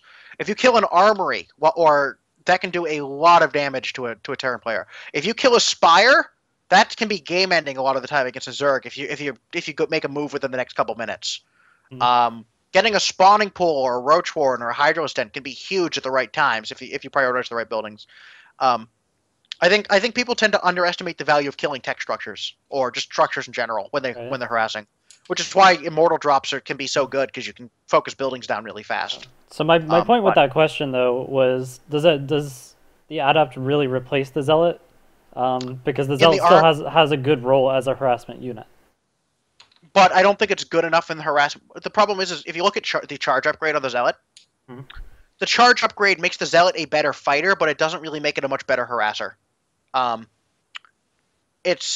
You send them in mineral lines and they kill workers or chase the workers out. Charge only lets them kill maybe one or two extra workers at most, maybe per Zealot. It's not a huge upgrade in the harassment. The Adept clearly still does that better because it's ranged. It does also give them like a speed upgrade, so it's a little bit better. Well, it does. It is a little bit better, but if you're going after, as we just said, the only reason I would ever send Zealots in over Adepts with the Warp Prism is to kill buildings, and Charge doesn't help you kill buildings. True. And Adepts with their upgrade are still better than Charge lots in the fight. Like a lot better than Charge lots in the fight. Um, We have someone in the chat who says that he tested it out and he believes that Zealots do better than Adepts in fights, though. they reliably they don't. Something in a unit tester is very different than in an actual game. I've played a good number of games on the beta. Adepts against armored units in the fights, like very heavy Marauder compositions, etc. Zealots do better. Against heavy roaches, Zealots do better. The issue is that you're not relying on them for damage anyway during the fights. Typically, Zealots are typically not for damage dealing; they're for tanking in fights. You use them as a meat shield because they're a mineral dump. Your damage comes from other units. Adepts are just tankier. Yeah. Then they're just tankier than the Zealots are. They do the meat shield better, and they have as much, basically the same damage output depending on what they're up against. I mean, there's a reason why people. Sorry, go ahead. There's a reason right now why in the beta, typically the only strategy protesters are doing right now that seems to work at any opportunity is just mass adepts all game long. Yeah, that's what I was gonna say. But the thing is, when you introduce a basic infantry unit, there's only so much you can do to make it interesting. Like, yeah, it's kind of the roach, but I mean, it's an infantry unit. It's hard to make it on its own particularly interesting, I think. Especially in the case of Protoss, where because we have so few units, you can't really give Protoss a fragile unit, because then it's just like you go back to needing mass force fields to not get that unit insta-killed. Yeah, the thing with the Adept is that it's very durable compared to the Zealot. Its damage against armored is a little bit lower. Its damage against light is better than the Zealot. And typically in Starcraft II, light units tend to do more damage than heavier units. In exchange for having armor, that tends to be the trade-off that Blizzard goes with the design. Armored units tend to do less damage than light units. Marines outdamage Marauders, except against heavy armor targets. Roaches do less than roaches do less damage than Zerglings, etc., etc.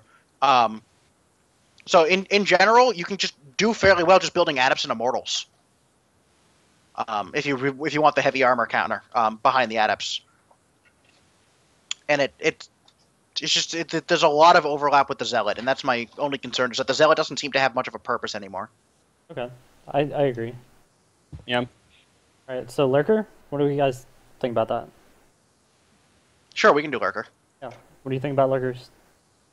Speak to me, Teo. I like them. The only thing I'm concerned about is the possibility of Lurker turtle playstyles, which Stefan already showed, by the way, because he's like, I haven't broken ST2 in a bit. I think I'll stream. Stefano's a genius. Yeah. And yeah, that's kind of scary, because it's a thing in Brood War that can really frustrate people. And turtling in ST2 is even more dangerous, if you will. So that could be a concern. But other than that, I think they're good. They're just like a classic raid unit. Yeah, not much else to say. I like how they make how they might make ZVZ more interesting by forcing Zergs to split their roaches. I have a question. Didn't they try this originally in the Wings of Liberty beta or something like that? What was the problem there that for some reason is okay now? They said they overlapped too much with the Baneling. Okay. Yeah, I don't think they overlap at all. They're splash units, that's it. Yeah. Yeah, that's pretty much it. So I like it now. Maybe it just needed time to get its place in here, into the game. Yeah, I guess. What do you think, Joel? Thoughts? So Lurkers, I'm a little bit concerned about design-wise, in the sense that ZVZ, they're obviously very strong, because the ZVZ tends to focus very heavily on the ground units for large numbers of ground units that are relatively clumped up for a long period of time, like roaches or Zerglings. And Lurkers are obviously very good against that, especially since they're not ranged. They're not very long range units. ZVP, I don't really think the Lurkers have all that much use. The units basically you detect the lurker with a oracle or an observer, and then you just kill it, and it doesn't do much. Mm-hmm. I mean, they Really? do a lot of damage. Yeah, I haven't had any problem with them. I just if I'm unless there's a ton of them in one spot, I can just send the Adept Ghost in on top of them and pop. And Yeah. I just send the Adept Ghost in, the ghosts pop out, the lurkers either run up and run away because they can't hold space on their own. They need an army with them to defend, and if you're with an army, why'd you build Okay. lurkers? Why do you need lurkers if you wanted an army? They're basically, in that sense, they function like weaker siege, like lower range siege tanks. They're just space control, but they don't really do it on their own. You need a bunch of units with them. And I can easily just send an oracle in and just envision the area, revelation the area, and that gives me vision of them, and then just send in a phoenix to pick them up, or send in a void ray or whatever I need to do. They're not too bad to deal with as Protoss. As Terran, when I play mech, they're trivial, and I haven't seen Zergs actually build them against me. When I play Bio, they do, but I usually just stim and dodge. Isn't that a function of how the attack animation works? Because on paper, you can stim and dodge in Brood War as well, but it's actually not that easy. It's kind of slow in StarCraft II. It's Okay. a little bit slow. Bio units in StarCraft II are a bit faster than they were in Brood War. They're a little more reactive and easier to control. Yeah. The attack is not instant. It's not too hard to do. I mean, you can take some hits, but they don't exactly kill Marauders. So, it's just Okay. I think mixed in with other units, they can be fine if you have no intention of ever pushing forward. But when you lift up your units to push forward and try to move the lurkers in, your army's going to get blown up if you're depending on lurkers. They're really only useful in super turtle strategies, but with the swarm host change, I don't really see what Zerg's going to get out of being super turtly.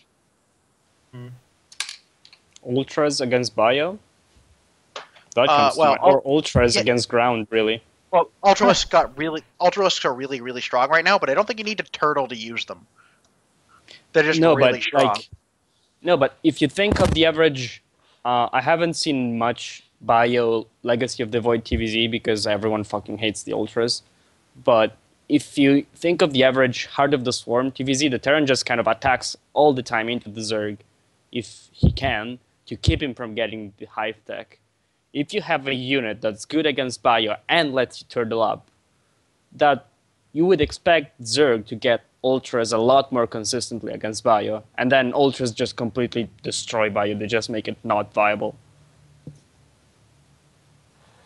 Is what I'm trying to say.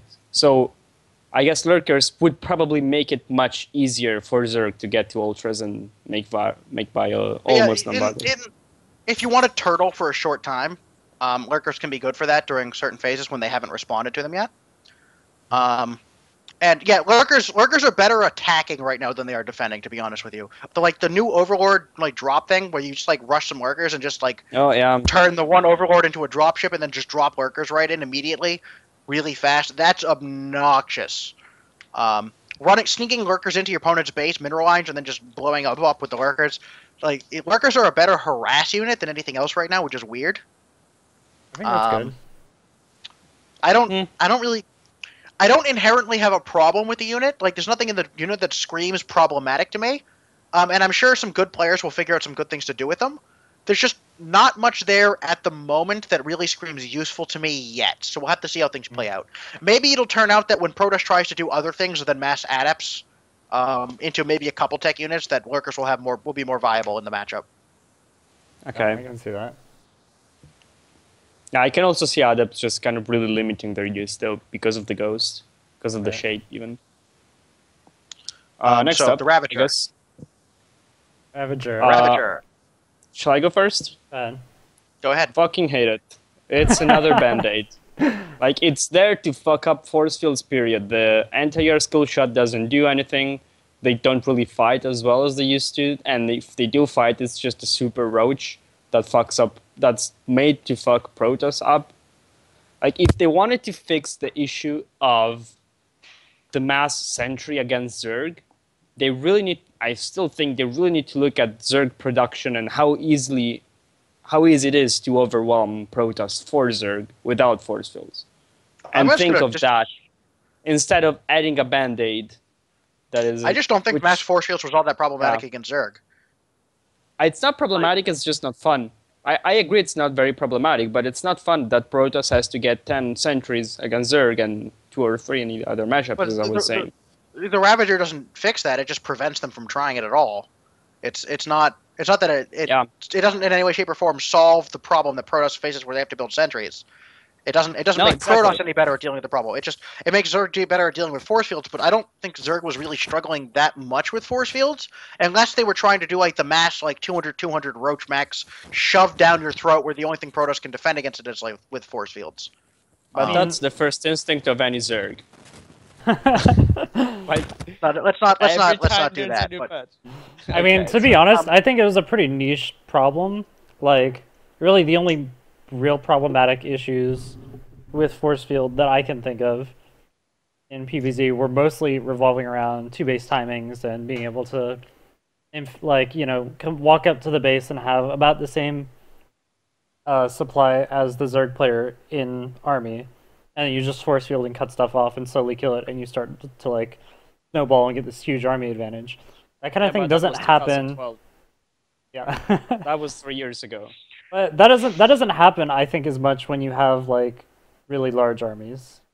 I just don't see force fields as a problem when you have when the army starts just getting better, you want to start phasing sentries out of your army anyway because they take up a lot of supply. They don't contribute much to the fight after the force fields.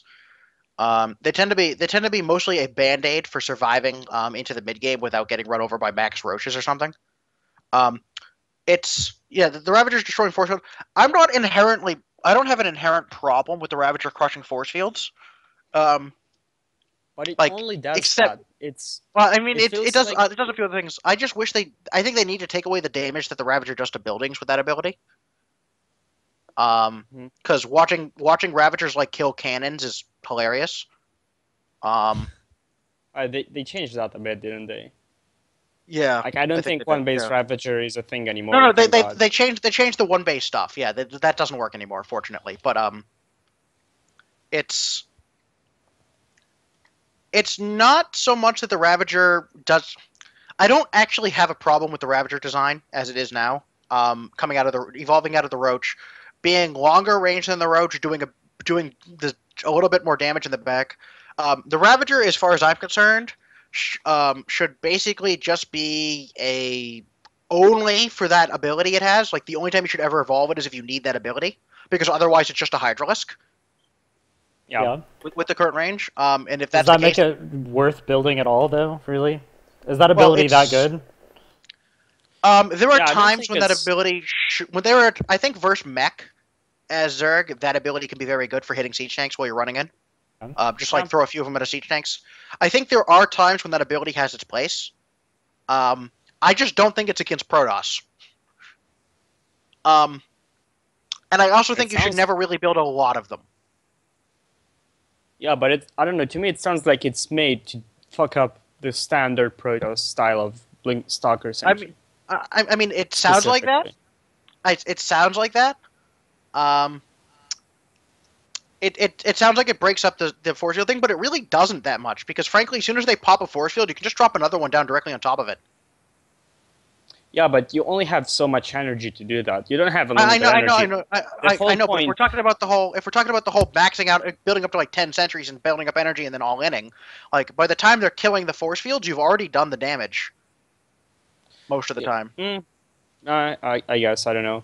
The thing is, it's not just all inning. You also need that many sentries for, 3 base blink, which no one does, but I hope it comes back in Legacy. You just need a lot of sentries as Protoss to attack into Zerg. Always, even without aligning, or almost always. So it feels like it's something that's there to be no, you can't do this anymore because we don't like it and no one likes it, period. Without really looking at the why we got to this situation in the first place, which is all the crap about inject and mass production and 200 and whatever. So I don't know. Yeah. I don't think it's very interesting. It's Volta. I think Lurker's still Volta, actually. I feel like lurkers Yeah. deal with like most of the force field all-ins, but That's unless they true. hit before lurkers. But if they're hitting before lurkers can be out, then there usually aren't. Usually, you can just overwhelm it with roaches at that point because it I hasn't don't, really built up that much. I don't know. I don't know the Timings. legacy timings. It's Yeah, hard the to say legacy with the legacy timings. economy change. It's very difficult to say Yeah. with the economy change whether timings will work out or not. We'll But need a yeah, lot more time to if figure that out. But yeah, but then if you can do that same thing with lurkers instead of ravagers, ravagers are just less good. superfluous. Yeah, I don't think there's I think there are places where that ability can be useful, like specifically against mech Terran or against like Liberator Yeah. heavy Terran. Like if a Liberator sieged up, you can hit him with that spell, and he's not going to have time to get out of the way. yeah, that's Because true. it hits air units. So I think against very stationary builds like siege tanks or Liberators, etc. I think the Ravager can have a place. I think the ability should do an okay amount of damage and have a very long cooldown though. But I mean that's just my opinion, so we'll see. Yeah. So yeah, Ravager, man, I guess. I don't have a It's- problem with the unit. I don't think there's anything inherently wrong with it. I'm just not sure if it's necessary. Yeah, That's fine. exactly. Okay, here's another big one: the Cyclone. Go. Like that Is it piece my of turn shit. again? I'll Yeah, go first. once I'll I- go first because I have Okay. pretty strong opinions on this. I think the Cyclone is fucking awful. Nice. Like it's Okay. it's another one of those units that I feel like its job is to lock onto something and just kill it. Like it just locks onto But something dude, and kills it. But you play Zerg, just make Zerglings. Whatever. Like, You don't know Zerg. Zergs only make queens and roaches, dude. Exactly. that's their life. Chris. That's why only life wins tournaments. No, Exactly. So the thing is, like, its job is to lock onto something and kill it. Like that's its sole job. And like, there's really honestly not that much counterplay to it from what I've seen. Like, it just kind of it happens. And we talked about this a little bit on the last episode. Is it just gives you obscene amounts of map control really early on, at a point when Terran really doesn't need any more forms of map control. They have Hellions. They have the ability to, run in with Reapers and Scout and stuff like that. They don't really need another early game map control unit, in my opinion. So, yeah, I don't like it because I'm not sure exactly what the fuck it does. Or rather, I can see the point, which is Overcharge originally. People say that now Protoss is invulnerable to anything because of Overcharge against Terran, which is wrong. You just cannot attack straight up with a 2 rocks or whatever. Now with between Cyclones and the economy, you can do that again. I just don't get, like, it doesn't seem necessary particularly, not in such a strong way. Like, Cyclones are just fucking scary, period. so it's a yeah. it's, to me- I don't see why it's there. It feels like Okay, so- it doesn't add much strategically. It doesn't create any interesting situation. It just fucks people up sometimes. So, as far as I can tell, based on what I looked at the Cyclone and testing it out and using it when I get Terran or fighting against it when I get Zerg or Protoss, or TVT or whatever, the Cyclone seems to be an early game map control unit that is trying to replace the Goliath later. Yeah, I guess. That's what it seems to be. It seems to be later on when you're up against like carriers or whatever. You can, because I played against carriers a few times, or people who try to do like the 2-base carrier thing. If you just make Cyclones, you can just lock onto the carriers, turn around and just chase them. Like just get armor upgrade on your mech unit, you'll kill the carriers pretty quick with the Cyclones. I do kind of like that to some degree because I think the Thor and the Vikings kind of lacked that ability to chase air units down that well. Yeah, the Cyclones, like, it's... Yes. When I get Protoss, I pretty much always open Phoenix against Terran. It's either Mass Adept or open Phoenix against Terran now. Because if they go Cyclone and I open Phoenix, I can just kill all the Cyclones with the Phoenix like it's nothing. Yeah, but that's Which just is nice, incredibly boring. Like, you're forcing I'm Protoss not into saying it's- 1 or 2 builds. Like, I hate that thing where people are like, just make Phoenixes. Yeah, but then you're going to force people to just make one thing every game. That's bad. It's kind of coin flippy because if I go Phoenix It's and then he fucked. goes, it's kind of coin flippy because because the way the economy works, I have to start moving towards Phoenix before I can have a scout off. Yeah. Like I have to place the star. Basically the Stargate's down before I've even scouted what he's doing, really, because of how fast the economy goes. And it's Yeah, I either hate that. he's going bio, in which case, well, time to make an oracle and hope I don't die. Or it's he is going Cyclone and I made the right call or whatever. But it's that's more of an economy complaint than anything else. I'm not inherently problematic with Terran taking map control that early on in the game anyway. I'm not certain it's a problematic. If Protoss gateway units are buffed in some way so that we can actually take our third base. It's at the timing Legacy's trying to force on you. I don't necessarily hate the Cyclone anymore now that it's been weakened in the early game and it doesn't just like straight up kill soccer balls with like one of them. Yeah. But It's I mostly still- just a very strong low tech map control unit that demands tech to respond to it, and it's later on it feels more like it's trying to replace the Goliath as part of the army. Yeah, but the thing is, if you can't scout for the Cyclone on time, which you can't, as you said, because of the economy, I don't think it leads to any interesting strategic situations. But that's not a problem with the Cyclone. That's a problem with the economy, and that's a problem with more That's like true. the 12 workers start than anything else. Yeah, but as you have to look at things in context as usual. Like if it doesn't work in the economy they want, then they should make the unit work in the economy. Like if I'd that rather makes any focus on sense. I'd rather focus on discussing getting him to change the economy than anything else. But that's just me. But that's not happening. So then you have to take the units and make them work in the chosen economic model. I don't. Given the changes in the way the unit's working right now after its nerfs and some of the other changes, I don't actually think it's that problematic right now. It doesn't. I go mass adepts not because of the Cyclone, but because it's the only way I can take a third base, is by putting on a lot of adept pressure, and it's the only unit I have that can put on enough pressure against a Terran player, so that I can actually have map control at the right times. And the Cyclone doesn't really stop adepts from working at all. So the Cyclone at the moment isn't problematic inherently, and it's not the Cyclone that shuts down the other things I could be doing early game. It's everything Terran can do. So I'm not convinced the Cyclone is problematic in any way. And I like the fact that it allows Terran to take map control with mech against Protoss relatively early for a short time until Protoss has a tech response to it. I just wish that there was a robotics response to it instead of just a Stargate or just Gateway. But I mean, that's Sure. We'll take it. All right. Any other so. thoughts? Then the last unit is the Liberator.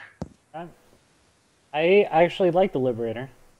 At first I disliked it because it feels like a mashup of like a whole bunch of other units.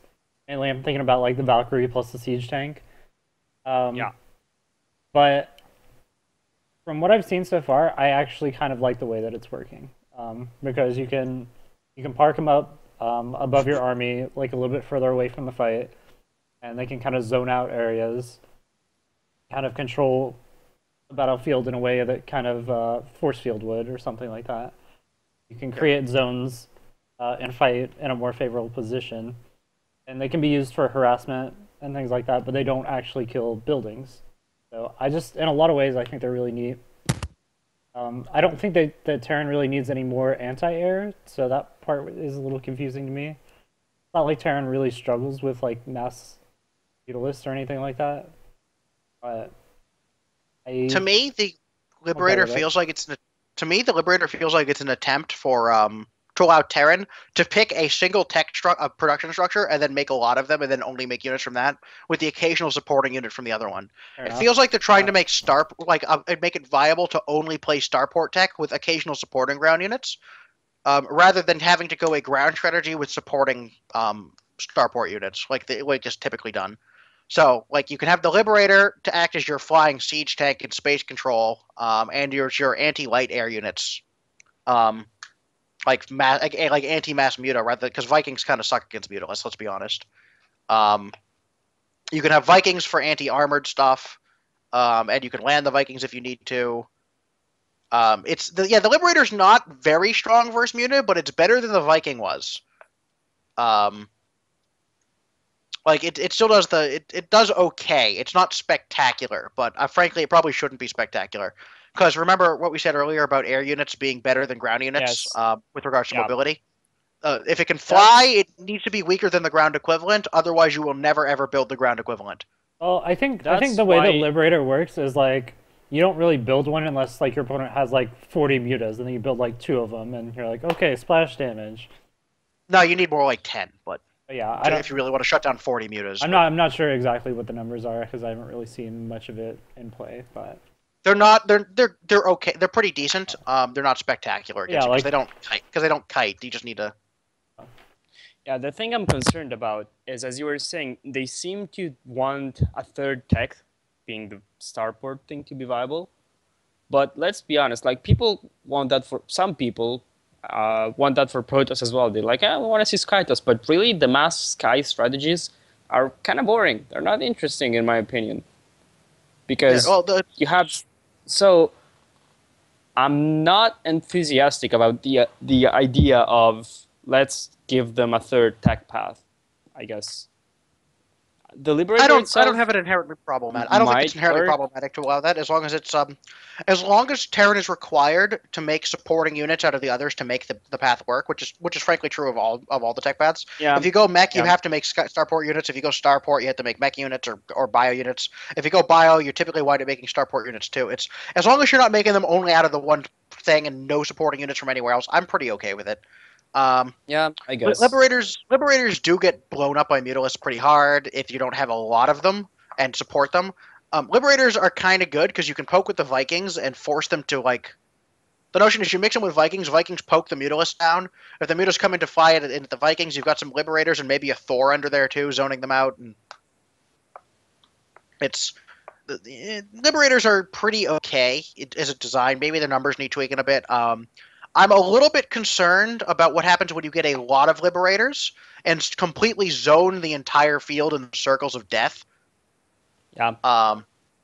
But especially for Protoss players, because really the only thing I could think of you would do about that is to make blink stalkers and try to blink to an area that isn't covered. But once the entire area is covered, all you can really do is go try to fight somewhere else. Either that or just have something so strong that you can just bust it anyway. Which is difficult sometimes if you're not using an aerial strategy. I mean, it depends on what you mean by like getting enough Liberators to completely cover it, because like like everything in StarCraft, you have like a relative supply cost. So if I make 20 tanks, that's great. Like they can't come anywhere near those 20 tanks on the ground, but also I don't have anything else really to protect my tanks. Yeah, well, Liberators can switch to anti-air mode too.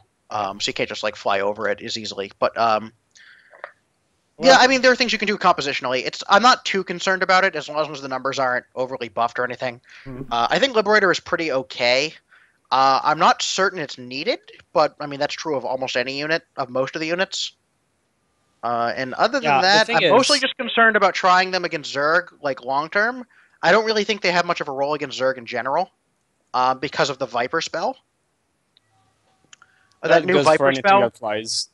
Yeah, you can't do heavy air strategies against Zerg once the Vipers are on the field. They're just dead. That Viper spell, that parasitic bomb, is just outrageously strong. Yeah.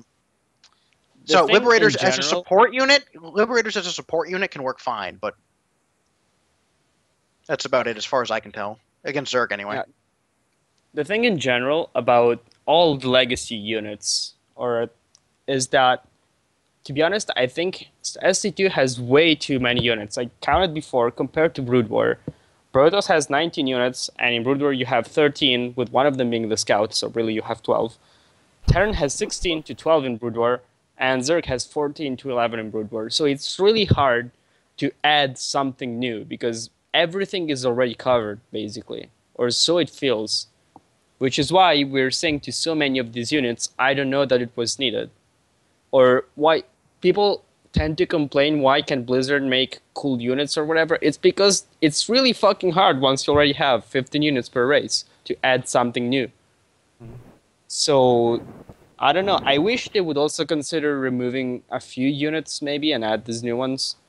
As is, I think we're going to a place where there's just too many units in general. I don't think we hit that point just yet. I think if we add like any more at this point, it might be pushing it. I mean, there's overlap on most of the units. As I mentioned, the Adept overlaps with the Zealot a lot. There's overall the Liberator seems to be like an air replacement for the siege tank in a lot of situations. If once you make enough of them, like one Liberator will not replace one siege tank, but 10 Liberators will replace 10 siege tanks. I think it's pretty okay. I'm sure some really good players will figure out some really cute uses for it that'll make us all really happy to see it. I'm just glad that the Liberator doesn't have any sort of ridiculous activated ability that only sometimes works, that is microed against to completely make it worthless, like the Disruptor. So, yeah. To be fair, like I feel like any kind of ability that promotes positional play is great. I love positional play, and I feel like we don't get enough of that in StarCraft II. Yep. So, we did want to discuss the meta. We brought the Medivac up again with the siege tank combination and how much we don't like that. So that's cool. I think we pretty much covered most of what we wanted to talk about. We didn't discuss all the new abilities and everything, but we'd be here for the next week doing that. It's true. Yeah. We could probably talk about the Reaper Grenade real fast, because that's pretty straightforward. The Reaper Grenade is bad, and they should take it away from the Reapers, and that's all I have to say about that. Yep. Reapers should not have the ability to force their way into a base no matter what you have blocking the unit from getting in. Especially given that you can have Reapers out before they even have a slightest chance of seeing the Reaper coming. Okay, that's it. Questions. Yeah. Wrapping up. So it seems like we all agree. We agreed on most of the units. It was Disruptor bad, Adept mostly good, Lurker sure why not? Don't really see a purpose of it. Ravager sure why not? Don't really see a purpose of it. Cyclone. Fuck Cyclone. That was the one. That was the one that we disagreed on. We weren't sure if we agreed on that. And Liberator is sure why not. Yeah. Well, sure why not? See, that's what I'm saying. When you start saying sure why not to most new things, I think they probably shouldn't be there in the first place. But yeah. Well, you want to sell the expansion. You got to put stuff in that makes people want it. So. Yeah, this comes from having 2 expansions instead of 1, I think. Yeah. Right. So, do we have any kind of questions in the chat? We already did. I actually had to steer the discussion to cover some of the other questions we had from other people who asked ahead of time. So I think we've covered most of it already. We did not discuss Warpgate because Warpgate isn't an issue of unit design. And like what Blizzard said, I actually agree with their statement regarding that Warpgate does not limit unit design. I think the limiting factor on the unit design is the force field and the Sentry, not the Warpgate, because Warpgate is relatively easy to tweak. And also inject, in my opinion. Well, I think inject's a problem, but that's an entirely different. That's not a unit design discussion. Yeah. Fair enough. It's not the siege tank drop that's imba. It's the fact that you can pick it up while it's sieged that's a problem. Or the fact that you can drop them while sieged. It's not the fact that they're dropped in the opponent's base as harass that's bad. It's the fact that you don't have to unsiege and move them and then re-siege them up in order to push your tank lines, etc., etc. Yeah, it completely undermines the design of the tank. Yep. It just... We have a question about... Oh my gosh, my eye. Parasitic Bomb? What do you guys think about Parasitic Bomb? Oh, one sec. Well, we focus a bit more on the legacy of the design discussion rather than general unit, because that's the discussion that the community is most interested in right now. And also because we're already gone over 2 hours, and if we got all the legacy, the Void stuff we wanted done, and did the rest of it, we'd be here till Tuesday. But that's true. Yeah. We can always discuss about more stuff later. You can always send us questions about it. But so yeah, Parasitic Bomb. I hate Parasitic Bomb. It's awful. I agree. Vipers should not be blowing up entire air armies with a spell. It's brutal. It's pretty much guaranteed death for whatever you stick it on. And then everything else, all you can do is throw the unit away and abandon it and try to get away from it. And if you keep constantly splitting against like 10 Vipers throwing it on you, your entire air army's dead. Yeah, I just like it because it like the Tankovac, it kind of undermines the entire purpose of the Viper, which is supposed to be a support unit that needs other stuff with it in order to kill things. Yeah, and also it's again a matter of context because Parasitic Bomb is basically Radiate. In Brood War it works because you don't have massive clumps of air units, mostly. In SC2 it doesn't work as well. So, yeah, I'm not a fan either. I think at the very least they need to reduce the damage by a good deal. Frankly, I just think it's not a thing that Zerg should have. Zergs have the ability to flood massive units and tech switch rapidly. That's their strong point as a race. So they shouldn't have catch-all units like the Viper that are super good against everything ground because of their blinding cloud ability, which is spectacularly powerful. They're abduct against high-powered tech units you just want to kill, and then an anti-air bomb that just blows that does crazy anti-air damage. It makes the unit too good in all situations. It goes from being a specific caster to an always use caster. Which is the same thing the Infestor is. Fungal is always good to have. Like, people don't always build Infestors because they're expensive and sometimes they're difficult to get to. But if nobody is ever going to say, if you're going to give me an Infestor for free and it comes out, but it still counts towards against my supply count, I don't want them. Fungal is always good to have. So it just. I think what we should do at this point, we should wrap up. If anybody has more questions, they can tweet it to us at TL Strategy Chat, and we can just answer it there. I'll answer Zadoko's question real quick since he asked it immediately. Auto turrets. Frankly, I like the auto turret change because the fact that they would sit forever but never do damage meant that they were only useful for walling off chokes against banelings for the most part. Like, if you knew your enemy, you could send your army forward and then just put a wall of auto turrets to make it harder to get at you, and that's all they could do. They can actually harass now, which is good. So, but yeah, I guess that's about it. I'm still really on the fence about any kind of free unit because so far it has never worked ever. Yeah. So it's not really a free unit though. It's an energy unit. Yeah. And as long as it's and that's in the context of energy investment and cost investment for the Raven. Allows the Raven to event. It's not really any different than a Seeker missile if you think about it in terms like that. It's just it does a certain amount of damage in a certain area over a certain amount of time because it can't move or run all over the map or anything. Yeah, it's kind of close to an infested Terran though, so that can be a little scary. It's just what I'm saying. I think infested Terrans as they are now without upgrades are fine. Yeah, but as they are now, but they've caused issues in the past, so it's something you have to be careful of. That was only because they were stronger than Stim Marines, but anyway. Yeah, okay, okay. True that.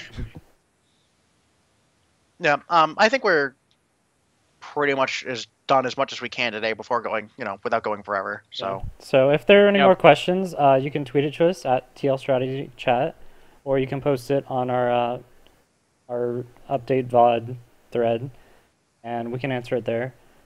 We'd love to talk for more, but we kind of do need to wrap up eventually, so we're not talking for 3 hours or anything like that. Do you guys have any parting thoughts? Nothing specific. All right. Okay, well, thanks guys. Thanks for tuning in. We'll see you guys next week. See ya.